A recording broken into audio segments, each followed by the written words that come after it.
Discovery, go at throttle up.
VMSC race. One man has all the clues to help you solve your blues.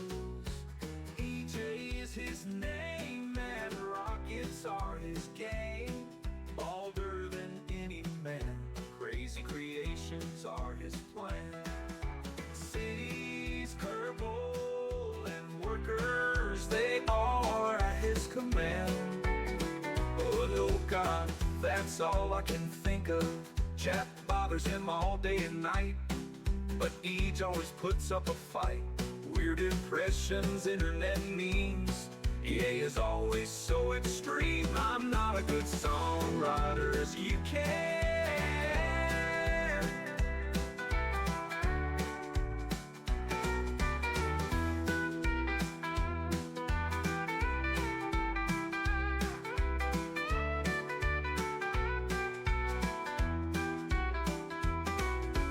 Turbo stuck in space, well, you're trying to get to the VMSC race.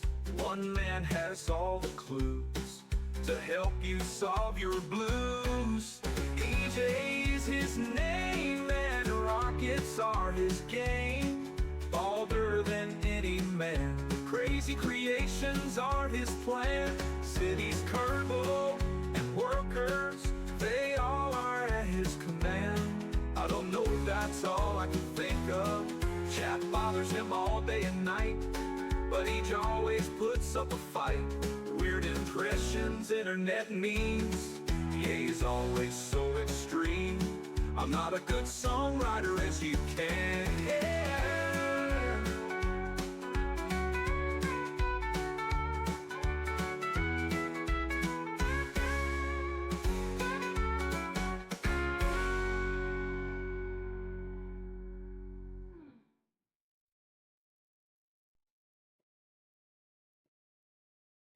He's not a good songwriter as you can. Or something. Oh, hang on. I got a message. Might be important.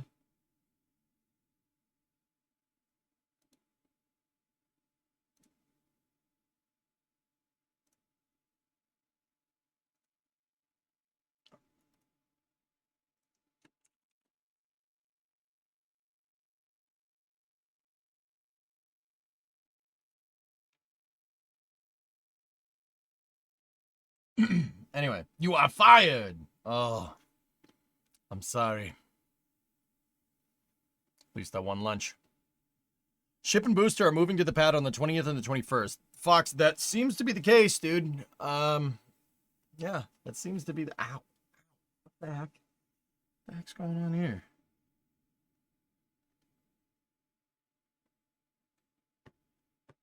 Ain't that and you break the dang hat and it starts prickling you?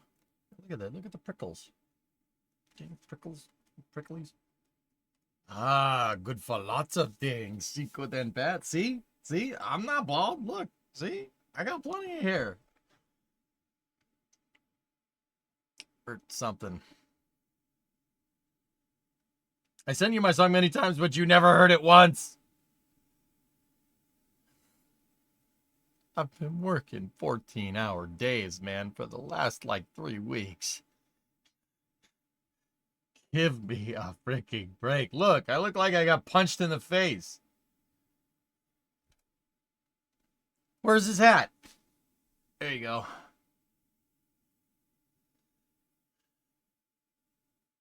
Don't bend your head forward like that. The light reflects off your dome and reflects right into the camera. Tessa, I don't think that's how that works. I think you might be full of poop. It's just, there's a slight possibility that you might have a very severe case, or very mild case of severe brain damage. Some swamp gas reflected off of Venus. All right, anyway. Professional time. Okay, so read previous. I don't want to. I don't want to read previous. See? Hey, look, you know, the hair's looking pretty good. Looking pretty. Jesus, tap dancing Christ. That's awful. That's awful. Let's just put that back on. Huh? Okay. All right, cool. Okay, Trey, yeah, I saw your last. I'll get to that in a second. This is the Space and Rocket Review. February 19th, 2025. I am EJ, your host. Usually I'm the only host here. No, I'm the only one here. Accurate depiction of flight operations right now. Hello? Nope. Nope. Nope. That guy would be playing Galaga, but it's in demo mode over there. See that? I don't know what to do. The flight director is not, I mean, he might be hiding behind that box right there. You don't know.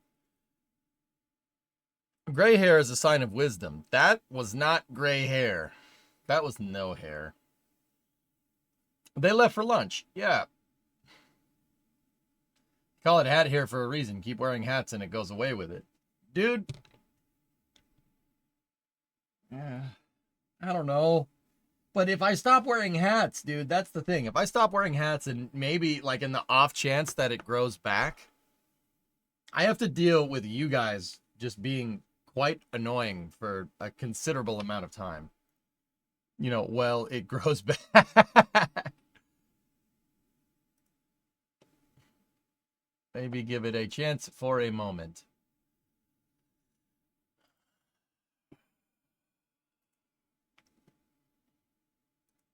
Chief, I can't see that link, dude. You can't link directly to Discord because I use the Discord app.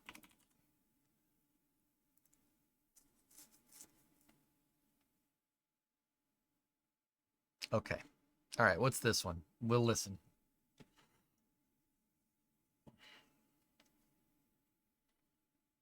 In the Twitch verse, where stars align, there's a streamer, a mastermind. EJSA, shuttle inside, guiding us through the cosmic night. From the launch through the cosmic night. From the launch pads to the shuttle's roar, EJSA leads us to explore the force passion and cosmic gleam. He's the streamer on Space Dream.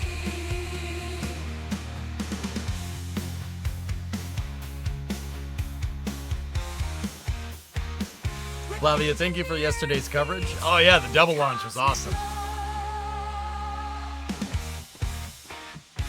EJSA spirit source, a shuttle enthusiast at the core. From the launch pads to the shuttle's roar, EJSA leads us to explore with force passion and cosmic gleam.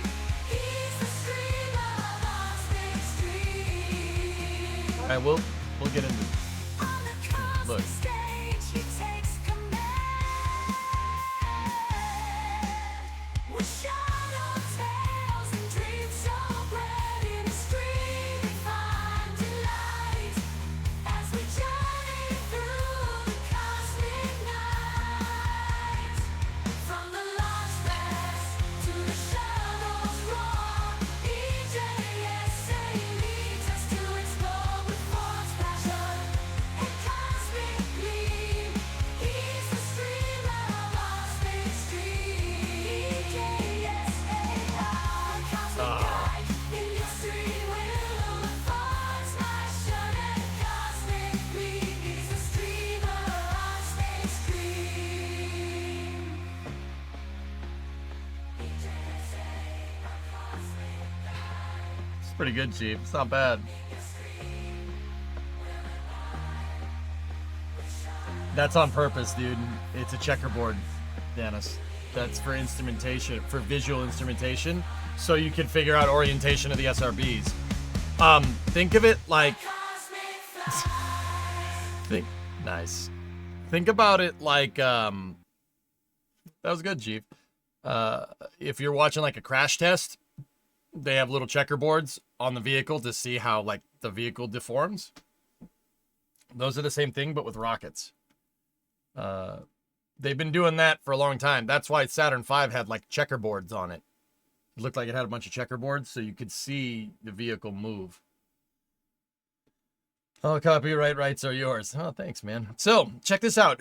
This is coming from NASA EGS, Exploration Ground Systems. They have all 10 SRB segments are stacked for Artemis 2. And just, I don't know about you guys, I could sit here and look at these pictures inside of the VAB all day. They capped the SRBs. The last time we checked in, they had 9 segments stacked. This one was not stacked, so they've stacked this one, and then they stacked the nose cones on top of them. Where's the core stage? Where we're currently positioned, the core stage is about 300 feet that way. Yeah. If you could tilt this camera down, it would be right below us. Yep. Actually, this is from High Bay 4 looking at High Bay 3. It's actually over there. Like that way. It's over there. You'd have to look down. You'd have to look like back and to the left. Back and to the left.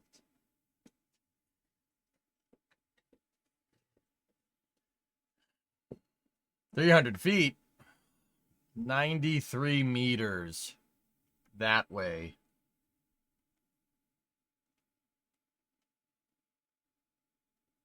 Thanks.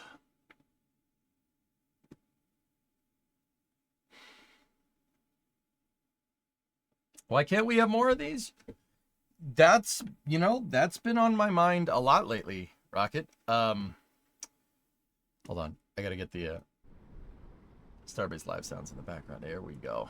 That's been on my mind a lot. It's good to see them stacked. I want that core stage on there, but that's pretty much the next step once these are ready to go. Put the core stage on there, ICPS. And then you're just waiting for an you're just waiting for an Orion.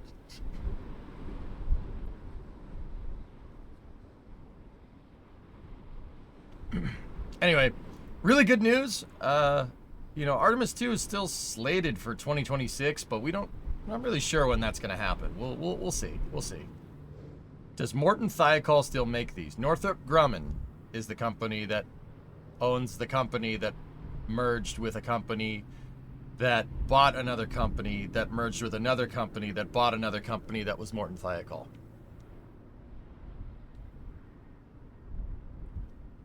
Morton Thiokol was bought by Alliant Tech Systems, if I'm remembering right. And then Alliant Tech Systems merged with Orbital Sciences and became Orbital ATK, and Orbital ATK was bought by Northrop Grumman. I think I might be missing a couple of links in that family tree, but hey, whatever. That's good enough.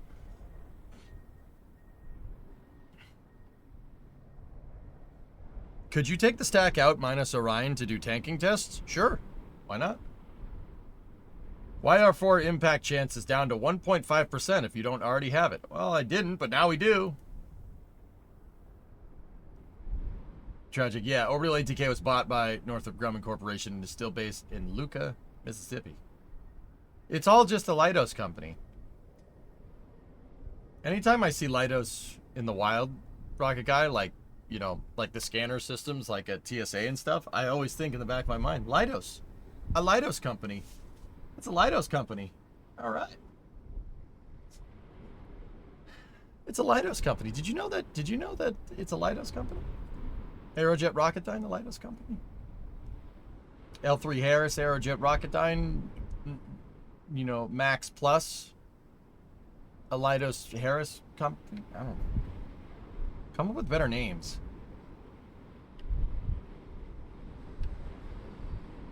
Dynetics, a Leidos company. Oh, yeah, I forgot all about them. SpaceX, a Leidos company. No. Anyway, really good pictures coming from them. That's super cool. Also, there's a big post on X about the Stennis Space Center. First of 24 new RS-25. This is the RS-25E that was brought onto the test stand out at Stennis. That's a brand new motor. It actually looks ridiculously simplified compared to a shuttle engine. That's actually super cool. I was linked this last night. I was looking at it, but Yeah, that seems to be way simpler than a shuttle motor. Shuttle motor has all kinds of stuff on it. E. RS-25. E. EA engines. It's in the game. Finally, been wanting these since 2018 or whenever the procurement contract kicked in. I don't see a difference between the shuttle motor and this. Are you serious? I just told you the differences like a moment ago. Do they have a blade of nozzle? Nope. No blade or nozzles. Do you know what the white bands around the circumference of the nozzles are? They are ridges to keep the nozzle from yoinking too much. Stiffener rings, I guess, if you want to call them that. Yeah, Rocket Guy, there's a big difference. It's still got its heat exchanger. You still have your HPOPT or HPOTP and then HPF or LPFTP, and your power heads are still there. But look, dude, whatever this block, whatever was over here, you're missing a bunch of stuff. Missing there is a big difference. Like that is a lot simpler. Think like Raptor 1 to Raptor 2 simpler. Wow. And then the manufacturing process for the nozzles is actually borrowing manufacturing process, it's borrowing manufacturing processes from the RS-68. So they basically retooled the RS-68 production lines to make these, which is pretty cool. So here, let me show you. I'll show you guys the difference. All right, so let me see if I can find a picture more or less from the same angle. Okay, yeah, that's good enough. Okay, see the shuttle engine? Okay. You looking?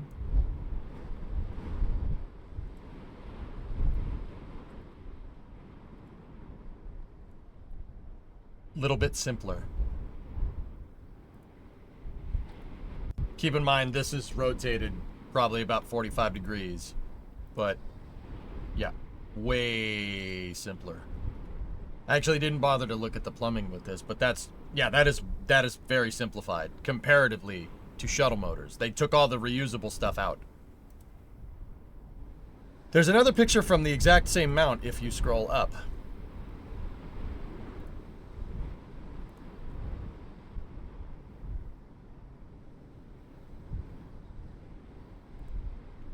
Good enough.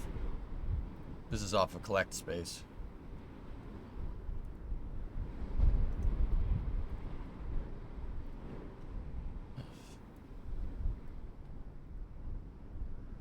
Yeah.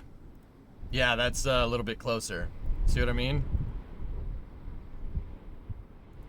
Very, very simple. Well, simpler. Looks like they run at 113%. Yep. Look at your engine. Now back to mine. Now back at your engine. Now back to mine.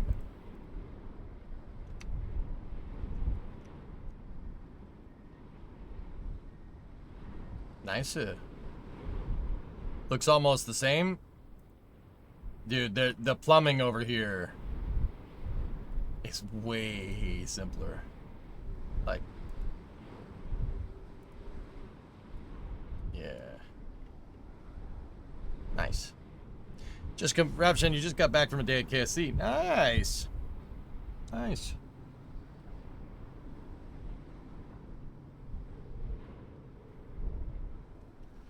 RS-25E, a Leidos product. Nodders.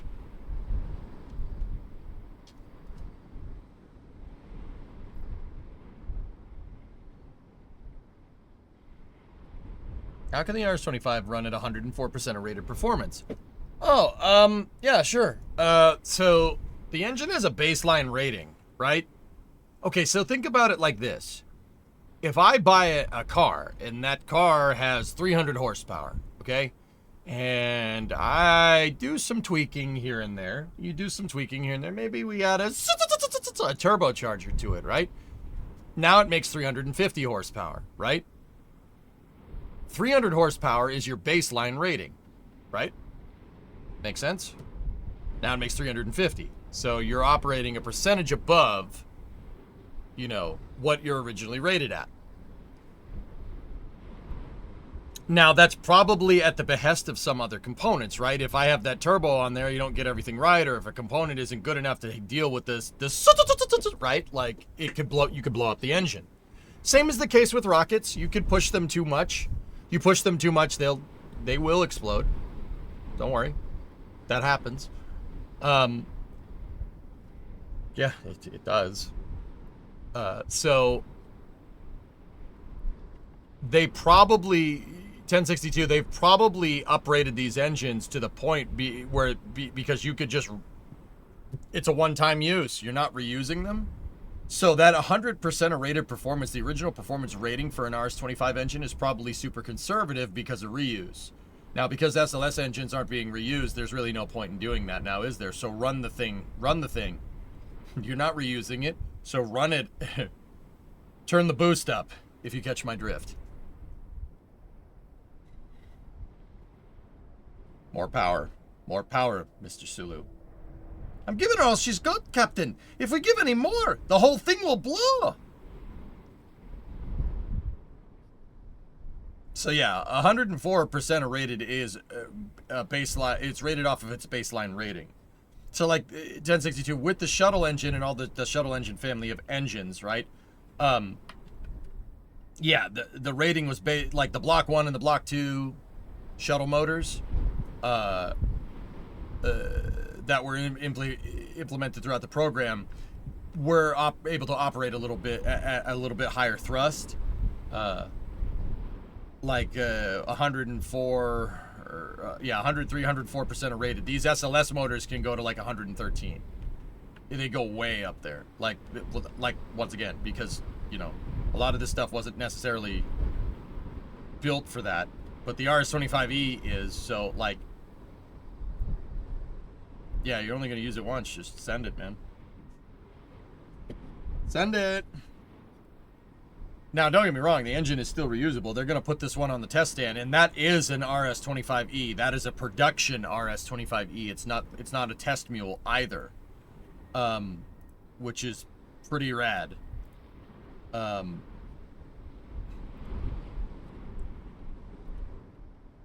That's no joke, dude.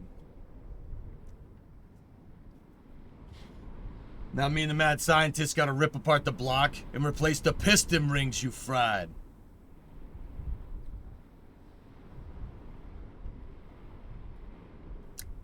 Interesting note here. They have two pallets for two motors right there. See, there's one with a motor on it, and then there's another pallet up there that does not have a motor on it. I'm wondering if they took the test mule engine off of this, the RS-25E like prototype, put it here, and then replaced it on the stand with a real one.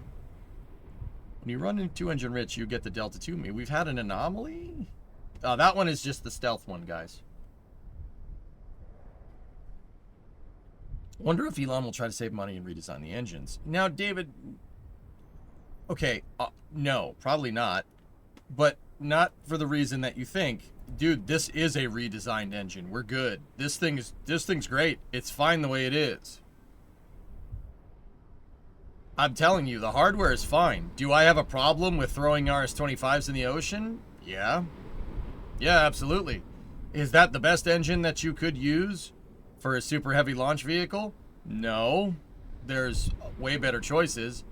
Were there better choices in 2018? No. No, there were not. For what it's worth. Like an SLS with some Raptors down there in a Methalox core stage would be pretty spicy. That'd be pretty sick. Or some BE4s down there. That'd be pretty good. Anyway, is that L3 Harris RS-25? Is that an L3 Harris RS-25E? Yeah. So the big thing, David, would be not to redesign this, but figure out ways to make more of them.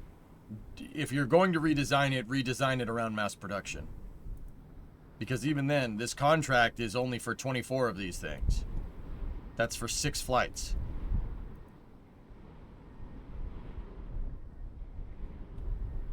So that gives us enough. We have the contracts in place for enough motors till what? Artemis 10? Because 1, 2, and 3 are using X space shuttle motors, right? And then 5, 6, 7, 8, 9, or 4, 5, 6, 7, 8, 9, and 10 are going to be using these. Now what? See what I mean about scaling? You're good to Artemis 10. That's not really that much. Could you make Raptor run hydrogen, though? No. No. It doesn't have the... No, you can't do that. If I look out of the balcony right now, I can see an AR-22. That would have been a good idea. Willie! 26-month resub. A-10 is 20 years... Artemis 10 is like 20 years from now at this pace, is it not? Unless something changes. Speaking of changes... It's coming from Joey Roulette at Reuters. NASA's Associate Administrator Jim Free, a key figure who has defended the agency's moon program, is leaving NASA on Saturday per two people familiar with his plans. And NASA's Chief Financial Officer and Chief Information Officer and top procurement official at NASA's Marshall Space Flight Center had their retirements announced yesterday, according to a person familiar. Story being updated here.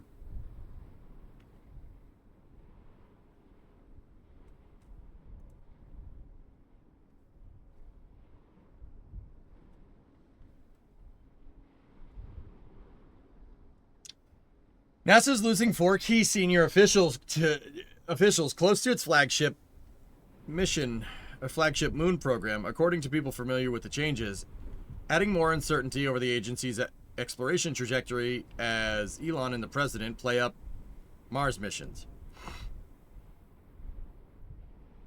Jim Free was heading for the exit once Bill Nelson left. Yeah. Jim Free, NASA's associate administrator, who has been a central voice defending the agency's Artemis moon program, is planning to leave the agency by Saturday. And in Huntsville, 3 key officials at Marshall Space Flight Center, one of the agency's 10 field centers and the epicenter of the Artemis moon program, not really, but all right, had their retirements announced internally on Tuesday, according to a person familiar with the announcement. These roles at Microsoft Flight Simulator, Marshall Space Flight Center, are the Chief of Procurement, Finance, and Information. Were filled in an acting capacity by deputies and other NASA officials. No replacement for Free was announced.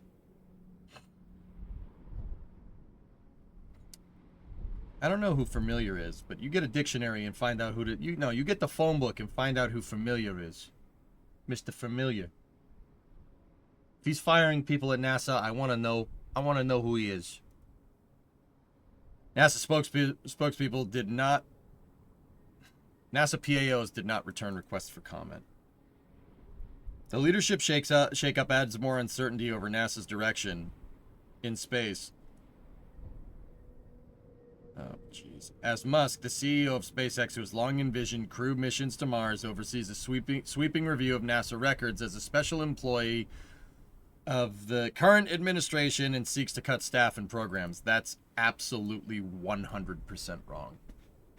That's absolutely 100% wrong. Wow. Joey, come on, man. That sentence is 100% inaccurate. I can say that with the utmost confidence. Yeah, that's not right at all. No, Elon can't go near NASA. He can't. Too conflict of interest. He can't do it. He can't mess with NASA stuff. The president... Okay, all right. Not that I go day to day finding stuff that the Orange Man says, all right? I have better things to do. But also at the same time, he definitely said the other day that Elon cannot do that because it's a conflict of interest, and he's not going to. So that line is 100% wrong. Right. And who will tell him no? Oh, I don't know, the president. He can't, guys. SpaceX has too many contracts with NASA. It's a huge conflict of interest. That's not going to happen. Yeah, you don't trust that. Well, neither does Joey, apparently. The only difference is Dr. Gnome, what you said is an opinion. This guy's reporting it as news. Musk's SpaceX has $15 billion worth of contracts with NASA, including a contract to land humans on the moon with its Starship rocket. Free, who is in his mid-50s, announced his departure plans to agency officials in a meeting on Wednesday, saying it was a tough decision to make.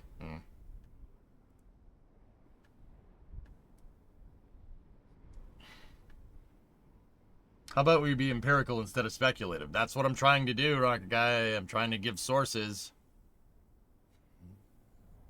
Yeah, like, that's what he's pretty much said verbatim. Like,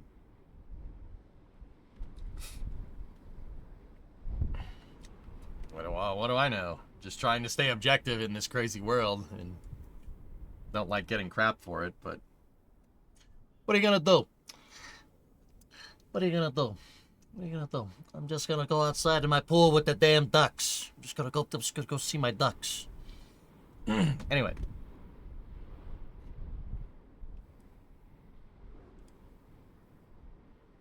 Some agency officials expected his eventual departure, as many Trump advisors criticize elements of NASA's moon program, such as SLS, an over-budget but operational moon rocket. Musk and Trump I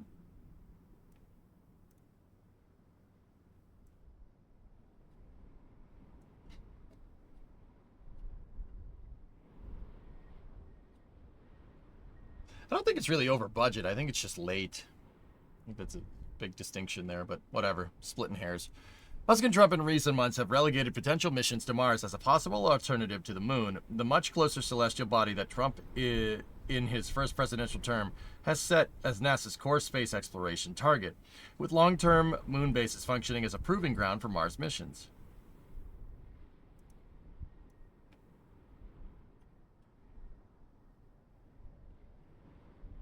But with Musk's roughly $250 million support for the president and his influential new role at the White House, talk of prioritizing new, more difficult missions to the Red Planet has threatened to upend an agency that, since Trump's first term, has reoriented its structure and roughly $25 billion annual budget to focus on the moon.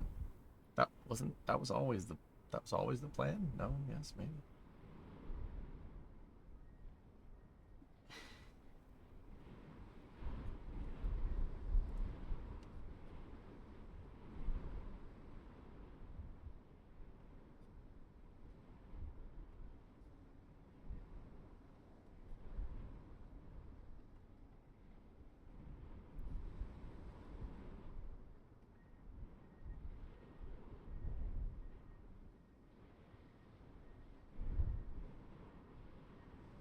That does so, Chickenhead. This doesn't say anything about it being over budget. It's just said how much it's cost.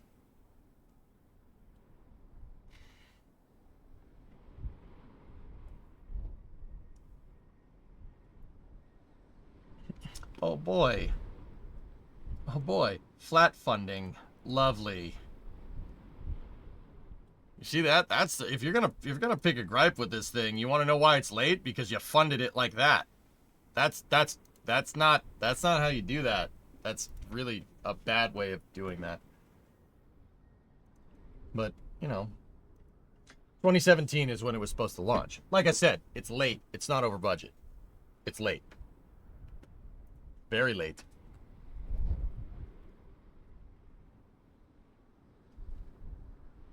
As of 2022, NASA states that the development of Artemis SLS cost 42.5% more than originally projected. Scroll down.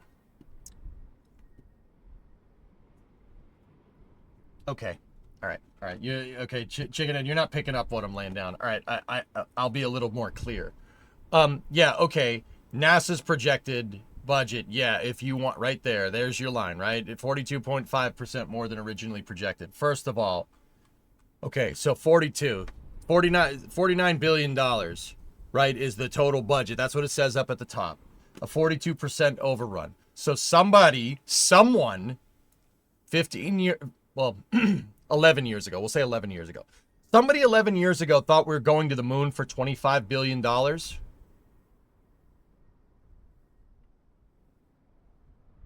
With no lander, no plan, interim stages.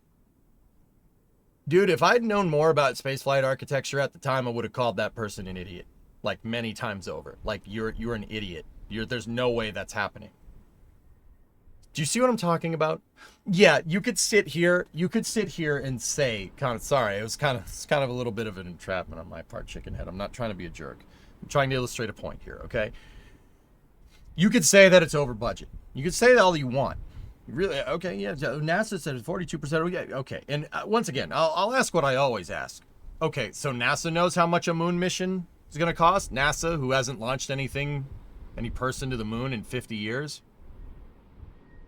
Now, I suppose you could make the argument that they're the foremost expert on this stuff, right? Right? Scale the costs of the Apollo program, then, taking into account the price of inflation. Look at the costs then. They clearly didn't do that. Not even taking into account inflation when SLS came around. They didn't do that because they said we were going to go to the moon. Let's see. SLS came on the books in 2013. They said we were going to get to the moon in 2017 on a $25 billion budget. Nope. Nope. Could have told you that. Could have told you that wasn't happening. Could have told you that 10 years ago. So, you could say SLS is over budget. You could sit here and insinuate it, right? You could do all that other crap, right? Like, if you really want to, like, Planetary Society clearly has no problem saying this, under the guise of some whatever fiscal responsibility or whatever the heck that is. But, like, the point that I'm getting at is that how the hell do you know how much it's going to cost? How do you know? Not you, chicken. How do they know? How does NASA know? We didn't really get the whole cost of what it takes to go to the moon until we compounded the cost of the Apollo program after the fact. And once again, it feeds back to another thing that I really wanted to segue into. So I kind of put that out there. I was kind of hoping someone would take the bait, chicken, which is why I'm sorry. Sorry, man. I'm trying to be a jerk. Compared to what? Compared to what? What do we compare to? It's over budget. It's over budget because NASA knows the price of how much it's going to take to get to the moon. No, they clearly don't, or else they would have budgeted this correctly. So they clearly don't. So if they don't know, how is it over budget? See what I'm talking about? You don't know how much it's going to cost to get to the moon. You know why? Because we can't predict the future, right? This speaks to a big thing that I'm getting at. Like, a rocket can't be signed into legislature and funded this way. It's a really bad idea because you get flat funding, and flat funding gives people fodder, right? Because the progress is slow because you're not funding it on a bell curve, right? Like how a normal development cycle program would go, right? You're not funding it on a bell curve. You don't fund it on a bell curve, right? Nothing's going to get done. And then you're just giving people more fodder for cancellation.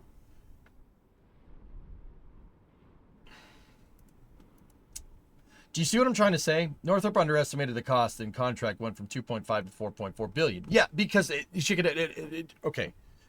You're right. Yeah, that's right. How the hell do they know how much it's going to cost? That's the point. Nobody knows how much it's going to cost to go back to the moon. Nobody knows that. Nobody knows that total cost involved, but we pretend like we do.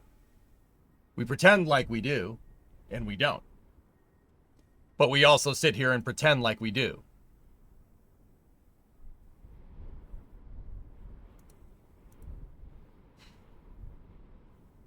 That's the point. That's what I mean when it's funny you see articles that's like, oh, SLS is over budget. No, it's not.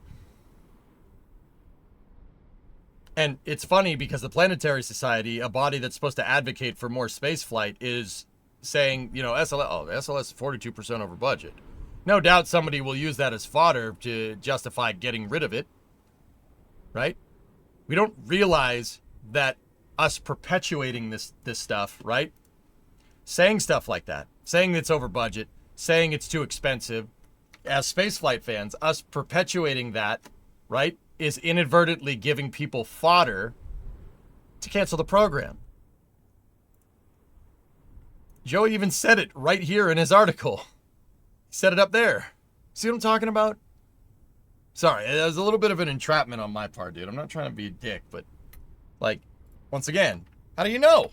You know how much. Oh yeah, because we have some all-knowing guru, the master of financial planning, that knows how much it's going to take, to get back to the moon, extrapolating costs from a 50-year-old space program. Like, give me a break.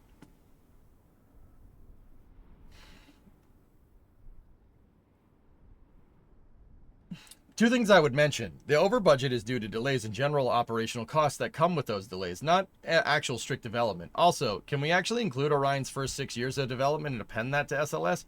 Completely different program and architecture it was designed for, that just tacked on to the SLS vehicle. Yeah, that's what I mean.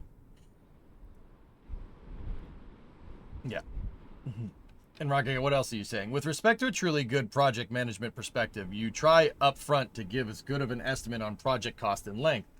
But really, at least yearly, this budget and plan should be revised as more information comes into light. Ideally, you do this every quarter within a project. So yeah, hard to tout a project budget estimate from 2012.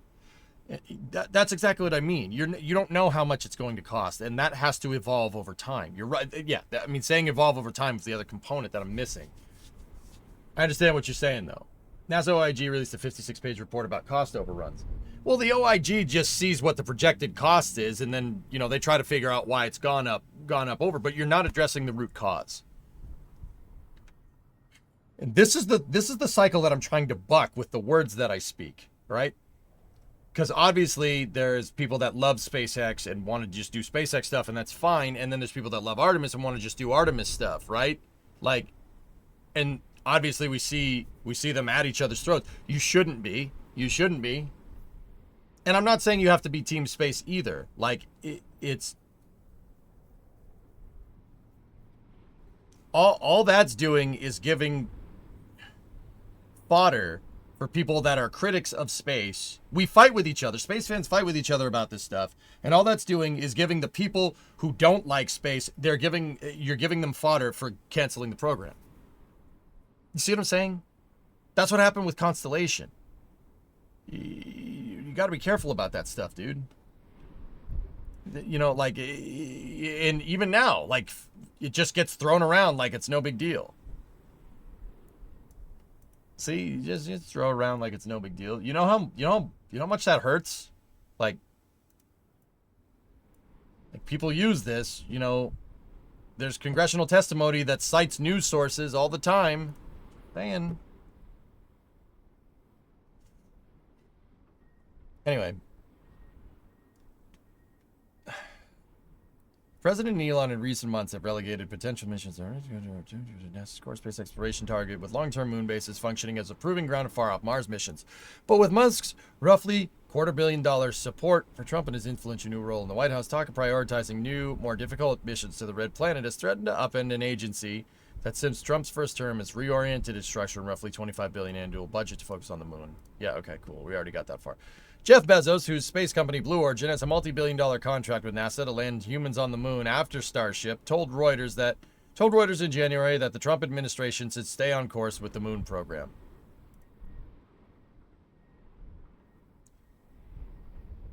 Jim Free, who had previously led NASA's Moon to Mars Strategy Office, was named by Joe Biden's NASA Administrator Bill Nelson as his acting replacement before Trump took office last month, per NASA tradition for several past presidential transitions.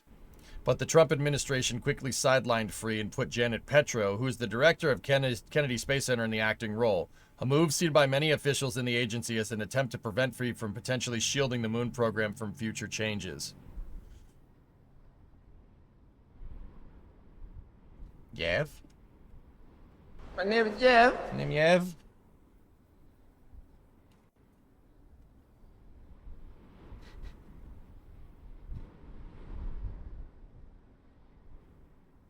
Petro said hundreds of NASA employees have accepted buyout offers from the current presidential administration. The shakeups and looming strategic shift at NASA heap more uncertainty for the agency's almost 18,000 employees who have been whipsawed this month between shifting expectations of indiscriminate layoffs.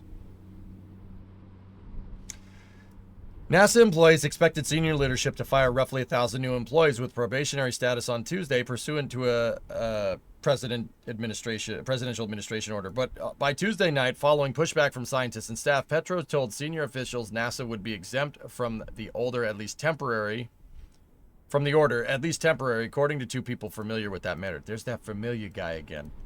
Trump's nominee for NASA administrator, private astronaut and billionaire entrepreneur Jared Isaacman is in Washington this week to prepare for his confirmation hearing at the U.S. Senate.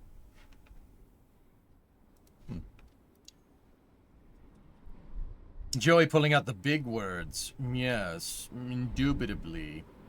Constantinople. Timbuktu.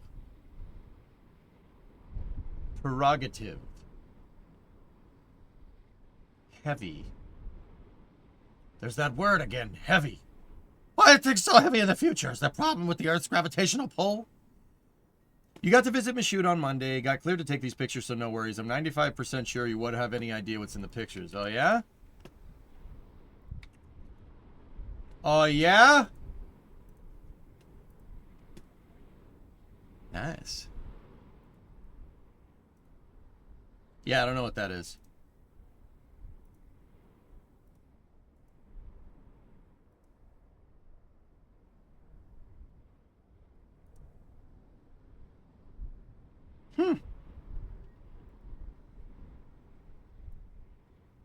I see you're quite familiar with big words. Vulcan barrel segment? Too big. Too big. Looks like a module of some kind. It does, doesn't it?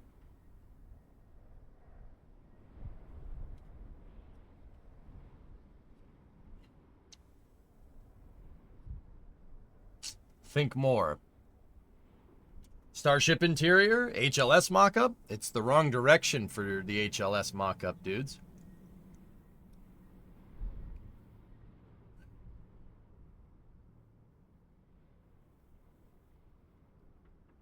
SLS engine section?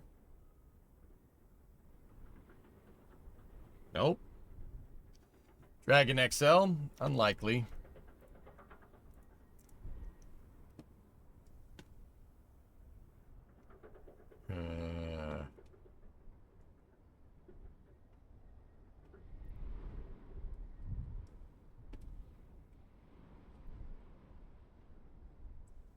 The EUS Skylab Gateway Module? Some good guesses. Well, let's narrow it down. That's a super heavy core diameter, so that could only be a certain amount of rockets. It's either for SLS or it's for Starship. The problem is that it's the wrong orientation for Starship, so it's got to be something SLS oriented. Also, we're at Michoud.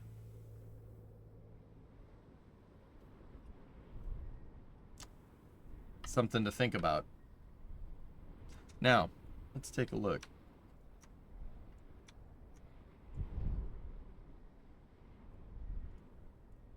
It's Spaceball 1.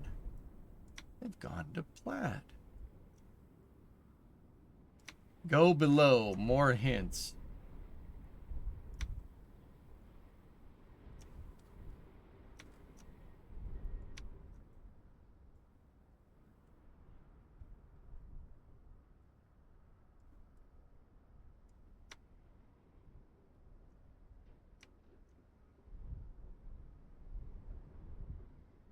I thought it was a new broadcast platform.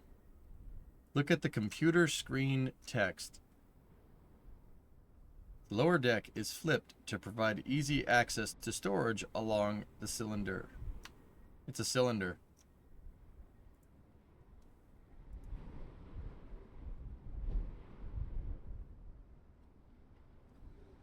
Stringers.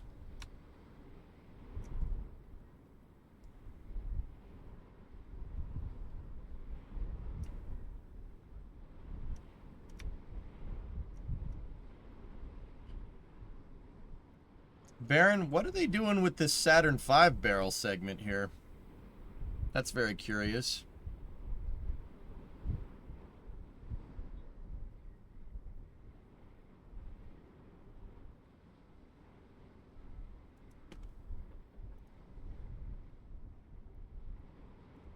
Nah, not Saturn V. You sure about that? Scott.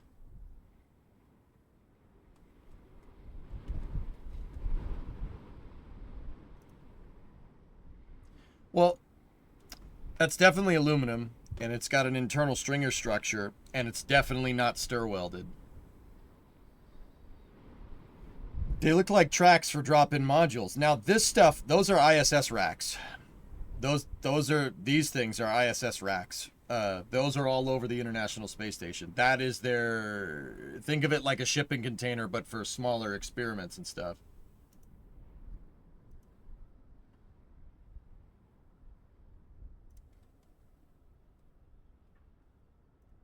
There's a lot of extruded aluminum everywhere.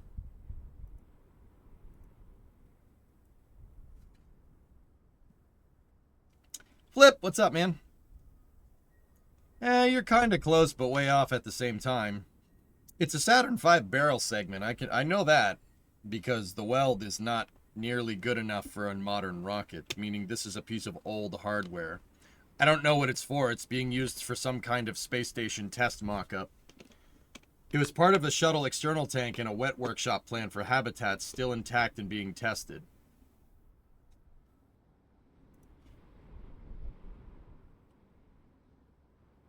It was part of the shuttle external tank?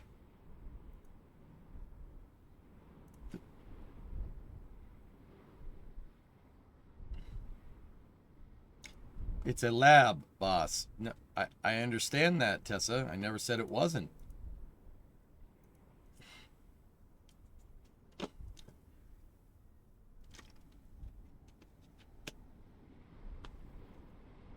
Sirius, it definitely sounds like that. You're not wrong.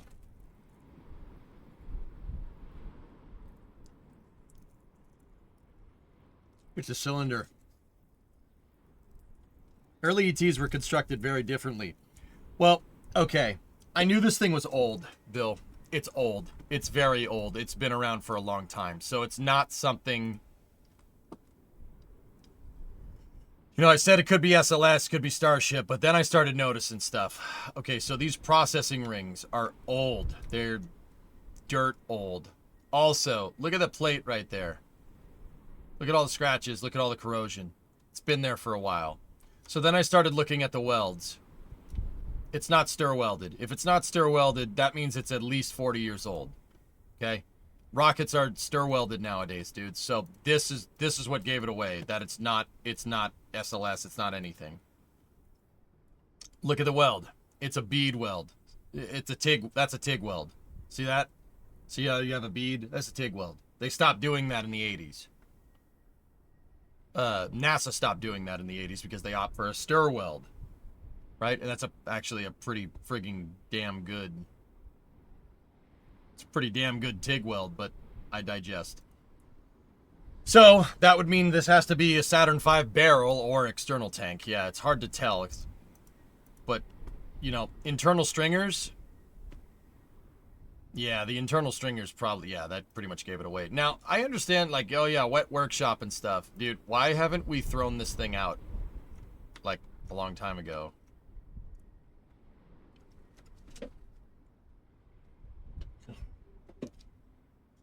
I actually got here to see how long before he went gaming. Then my Discord group notified me about HSR.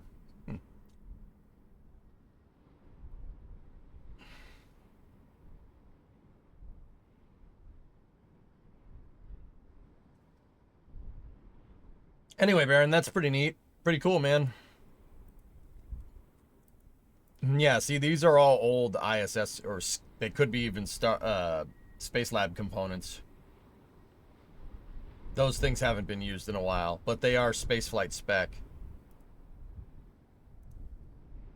But it's cool, you know, that something like this exists. Shows what you could do with wet workshops. Scott. Or Mark. Could be either one. That's the avionics test bay right there for SLS. I think, yeah, that's for the core stage. That's core stage avionics.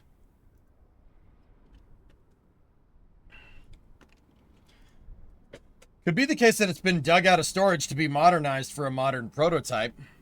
Perhaps. Doesn't that hatch on the screen look like a dragon forward hatch but square? The square hole. It's Orion. The windows are a dead giveaway.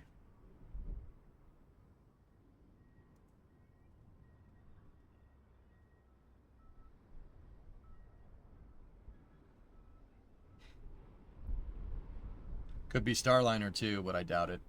Anyway, cool pictures, dude.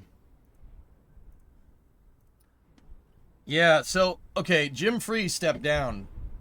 It sounds like, I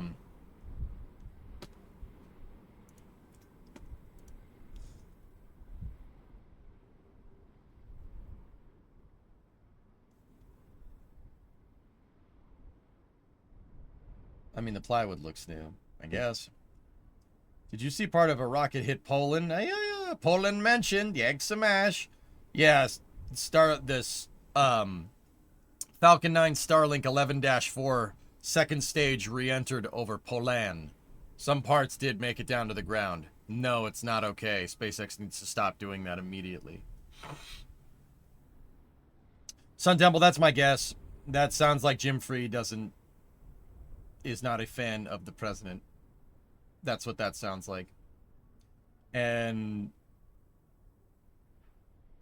I think very much that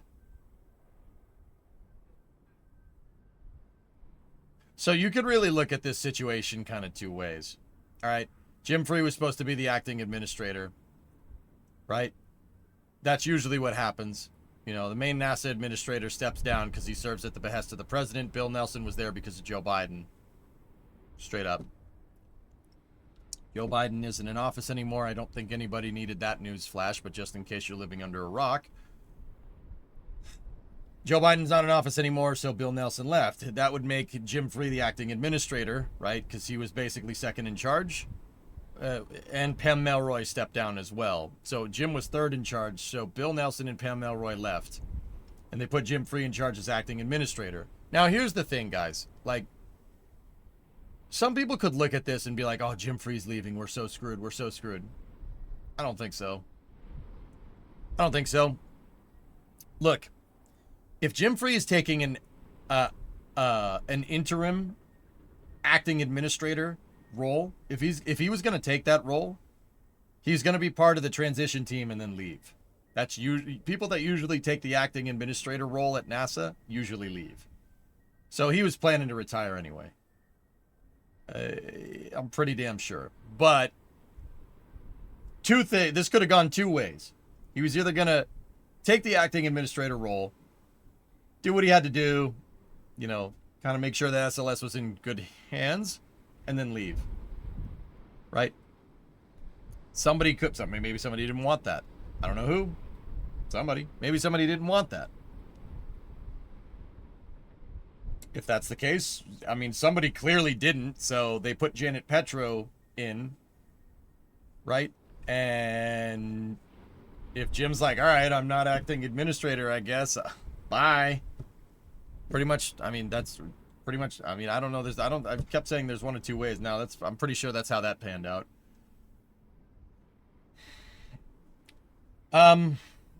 It's good that these people are leaving. You think so, Hellfish? Did you see Berger's comment on the Joey article? I did not. I did not. It's not true. I did not. Oh, hi, Mark.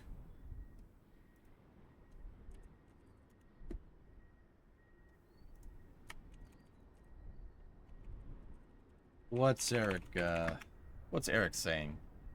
Let's see. Boop. Yes, stale leadership is part of the problem that NASA has seen.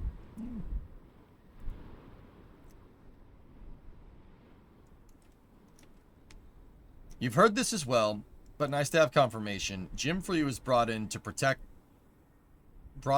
to protect the old guard, and did so.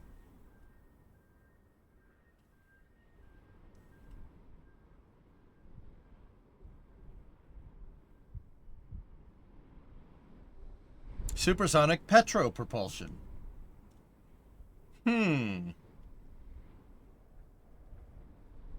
Where are you going to be for the next Starship launch? Streaming? I most likely am going to be down at Starbase again, dude. Doing like space news streams from there and then NSF cast. Yeah. Oh, the old guard is not protected now.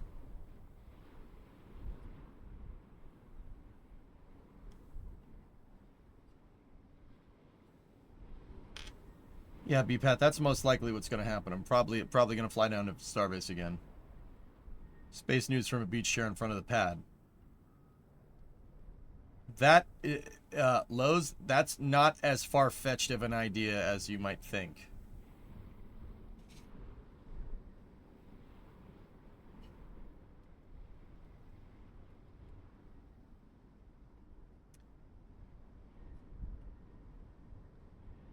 Awesome, sounds amazing. It's in 4 days, right? Unlikely. It's probably going to be sometime in March, dude. How far up the beach do you need to go? I would not be on the beach when this rocket goes off. I would be at least 5 miles away. And I'm the one that generally wants to get closer to rockets. Dude, I was 6 miles away on South Padre Island. And this thing shook the building. Like, the building's shaking. Look at that rocket go! Like, I wouldn't be near this thing when it goes off. The only place I'd want to be near to this thing when it goes off is on the top of it. You know what I mean?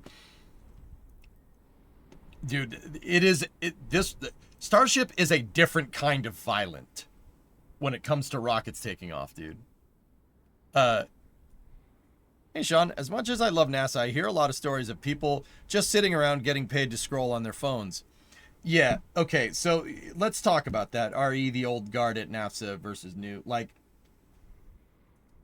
guys, Sean, you're not the only one that says that, that's told me this. I've talked to people at NASA. I've talked to people that work at NASA. I've heard stories about people that work at NASA. It seems like there is a lot of people at NASA that are there for a paycheck. And that's it. They're there for a paycheck. And you know what? First and foremost, look, man, I would love to have a cushy job to get paid a ton and do nothing. Yak! Yaks. All right. I would love to do that, but also it's NASA. Okay? I've heard a lot of stories about that. And that's what I think Eric Berger's talking about when he says he's protecting the old guard. There seem to be a lot of people that are just kind of resting on their laurels, right? And once again, I'm not trying to make this about age. I'm not trying to make it about anything. Competency speaks volumes here. Like, it's definitely not about age, because there are people at NASA, albeit ones that work at SpaceX now, that are older than Jim Free that still do an amazing job, like Bill Gerstenmaier or Kathy Leaders. Pick one. Right? Now, once again, I understand collecting a paycheck. Dude, to some people, it's just a job. It's just a job. And that's fine, I guess. But as a spaceflight fan, that really pisses me off. That I can't lie about that. It pisses me off. How can you be a status quo person at NASA? What the hell's the matter with you? What are you doing? What are you doing? You don't belong here. You don't belong. You don't, amigo. You don't belong. Get out. Like, it's... What would you say you do here? Kathy Leaders is at SpaceX now. You got to meet her. Yeah, I know, Sean. That was the point. I said that. You can't fire me. I've got tenure. And it sucks. It sucks to see that, Tessa. You know?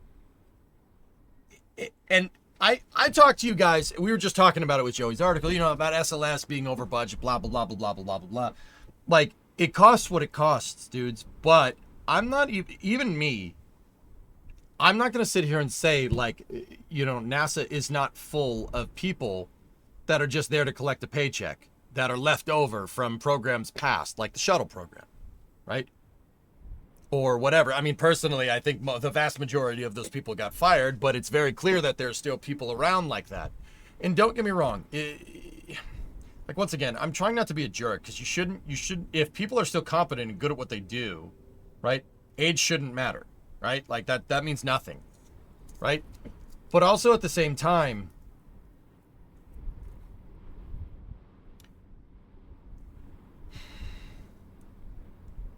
if you don't want to be on the cutting edge and you work at NASA, you need to leave. Like, I don't have a better way of saying that. Like, am I coming off like a prick? Yeah, absolutely. It's NASA. Piss off. Go find something else. You can find a cushy job somewhere else.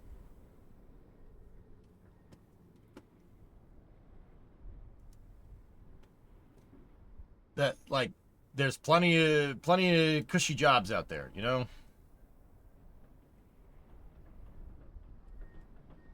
Oh, you have more pictures, Baron. That, tell you what, that engine, that's a pretty good motor. You know, like, you know, you can, you know, if people want to sit here, and if you're part of that old guard, and you're looking at me, and you think I'm a piece of trash, I was about to say something else. Think I'm a piece of trash for saying that? You're probably right. But also at the same time, sitting there and doing nothing isn't going to get us any closer to the moon. And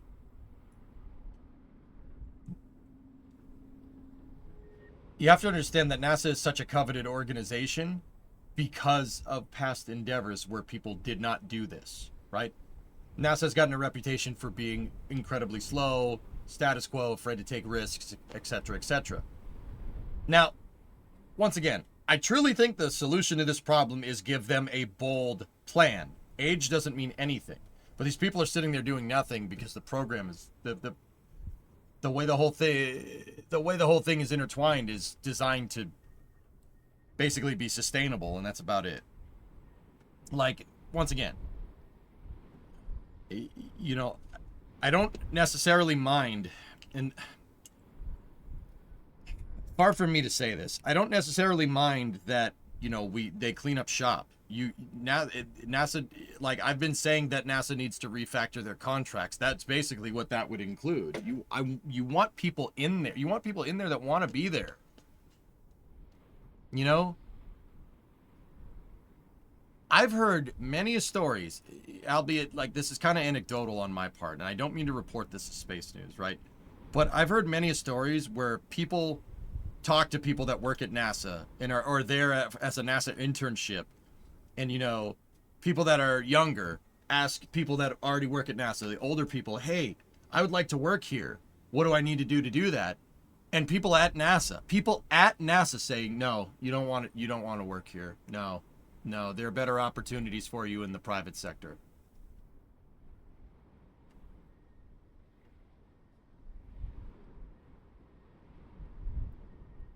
I've heard this multiple times from multiple people that do work in the private sector now, but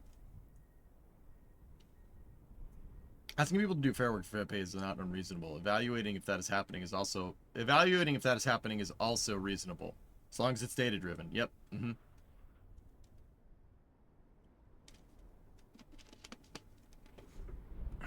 Yeah. The fact that NASA is turned into kind of a space retirement home, right? It just pisses me off. That it's such a far cry from the Apollo program. It's very obnoxious, and I don't like it. Seems like a terrible culture, and a gaggle of people are just riding out pension eligibility. Yes, exactly. But you can't blame these people, Rocket Drone, either. Like, here's the thing.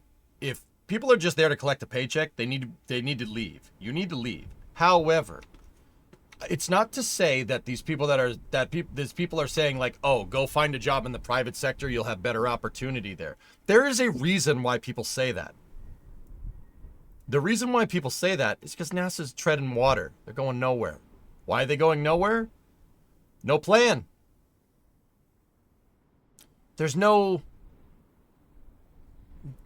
don't have the urgency that you know, that put people on the moon, right? You don't have it. It's not there. Even that urgency was there during the shuttle program, at least the beginning parts before Challenger, right? It's like, we got to get this done. We got to get this done. We got to get this done. And this all goes back to what I was saying. Like,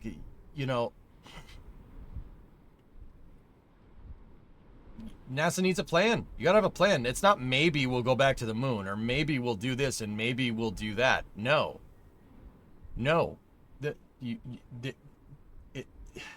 Artemis is fine. It's okay. Like, I don't mind the program overall, but there's, look at what happened with Artemis 2. Look what happened with Artemis. Artemis 1 was way behind schedule. When did it launch? 2022? It was supposed to launch in 2017. 5 years behind schedule. Right? Once again, feeding into my theory that SLS is not expensive. It's late. And that's fair criticism. But my question is like, or not question, what I'm trying to tell you is that these people didn't say this.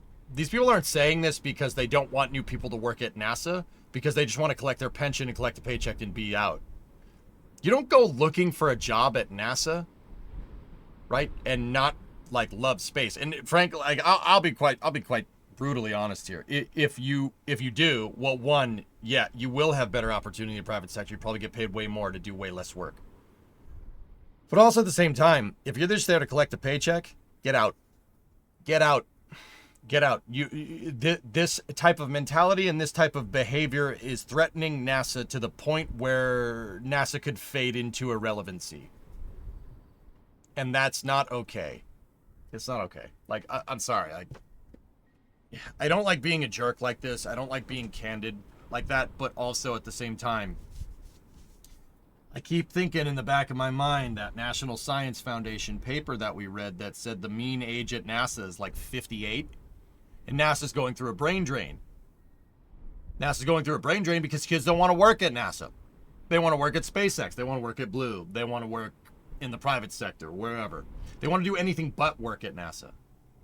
Why? NASA isn't on the cutting edge anymore. They don't do. SpaceX is arguably doing crazier things. This is the kind of stuff that NASA should be doing right here.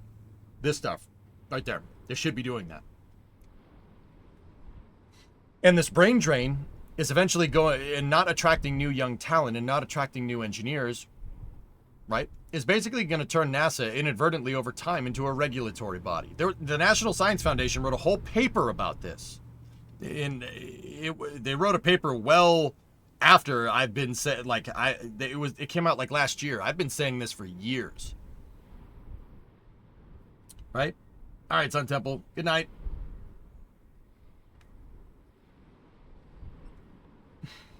There's no, yeah, it's anonymous. It seems like people are resting on their laurels, and that's not something you can do at NASA. You cannot be like this. NASA, I really hope people don't take what I'm about to say out of context, but it's the internet and it's probably going to happen. With that being said, people already do that with me anyway, so I'm just going to say it. NASA needs to be run more like SpaceX. You have to have a goal. And it's not just maybe we'll go to the moon. You have to have a goal, and you have to have a sense of urgency. There's no urgency. There's nothing. There's nothing. And that comes all the way from the top. And all these people leaving,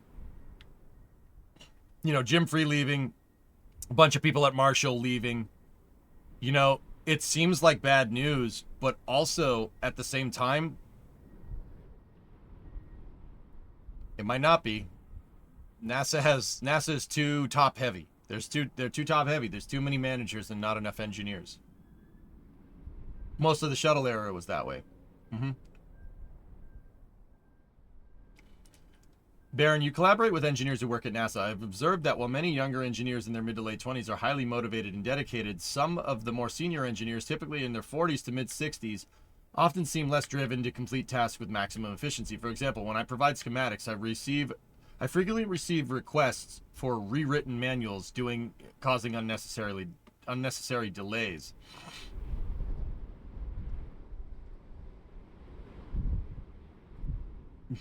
I don't know if that's a sustainable solution. Baron, what are you saying? In one instance, a testing cycle for a component was originally scheduled to take 5 days, with a critical design review planned for the 6th day to sign off on the part.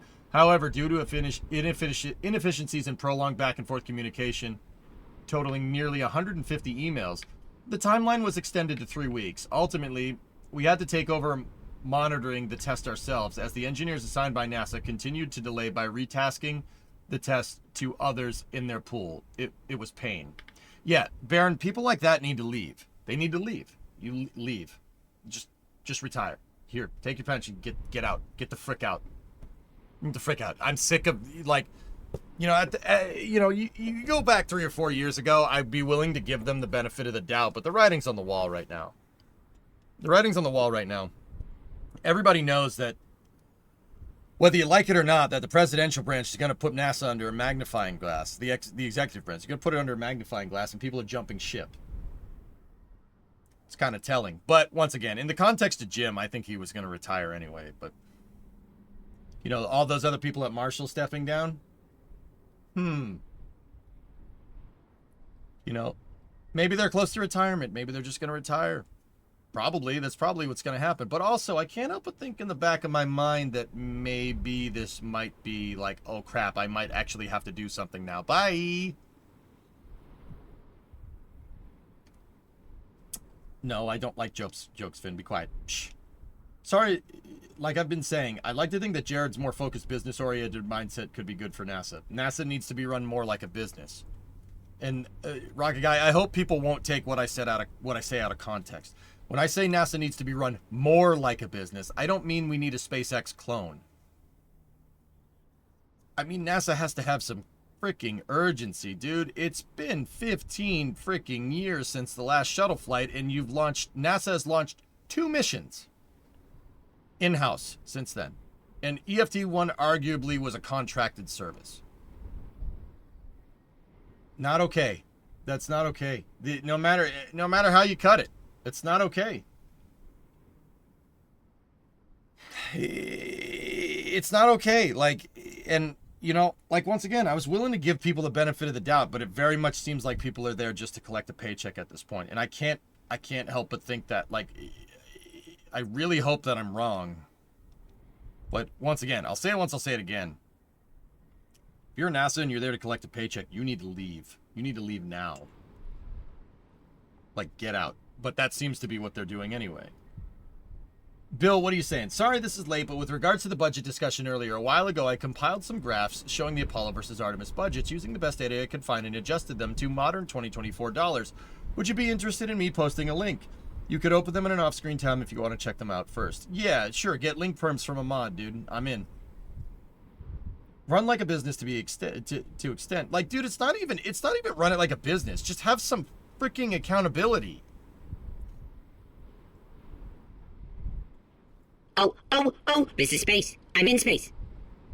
Thanks, Rocket Guy. Yeah, post it up. Generation-wise retirement cycles are inevitable. Hold Japan in stagnation because of it. Yeah, Joe, that's the flip side of it, dude. And that's why I'm trying not to say that this is about being old. It's not about being old. Old people can still do work. You got the experience there. Like, I'm saying, like, you can't, no matter what your age, you can't work at a place like NASA and just rest on your laurels and just be like, yeah, everything's good, everything's fine. No. The sense of urgency in getting stuff done and pushing the forefront of technology and space exploration requires a sense of urgency. You have to have some accountability. There has to be some accountability. I'm sorry, like, once again, 5 years ago, I would have said, nah, man, let them do their thing. Let them cook. But you get to this point, like, what the heck are you people doing? Like, I can't help but think it, man. It's just been kind of creeping up on me in the back of my mind for a long time now. Well, not for a long time, for some time now. Phil, to add something too, once the Roman Space Telescope launches, it'll be the first time in a long time that the high bays at Goddard sit empty, with no future programs to fill them. With everything moving to commercial, I don't know what will happen to these facilities. Could be another reason the young don't want to work there.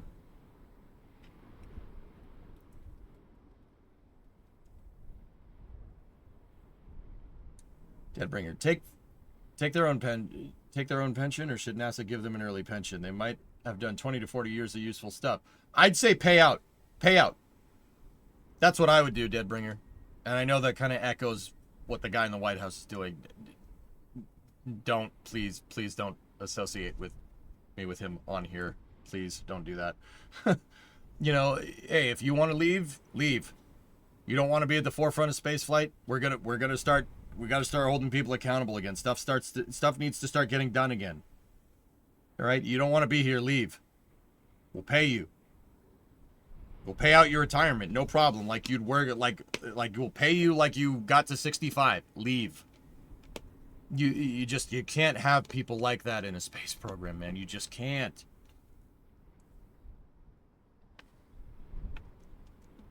Yeah, Paul, we left them to cook. And dude, I was the biggest like advocate of giving NASA the benefit of the doubt, right? But it seems like at this point, you know, people are, I mean, maybe they're just so far out that they don't care. Like, I don't know. NASA's become so risk adverse. Yeah, of course. You're afraid to take risks. They're afraid to do anything, and that's paralyzing everything.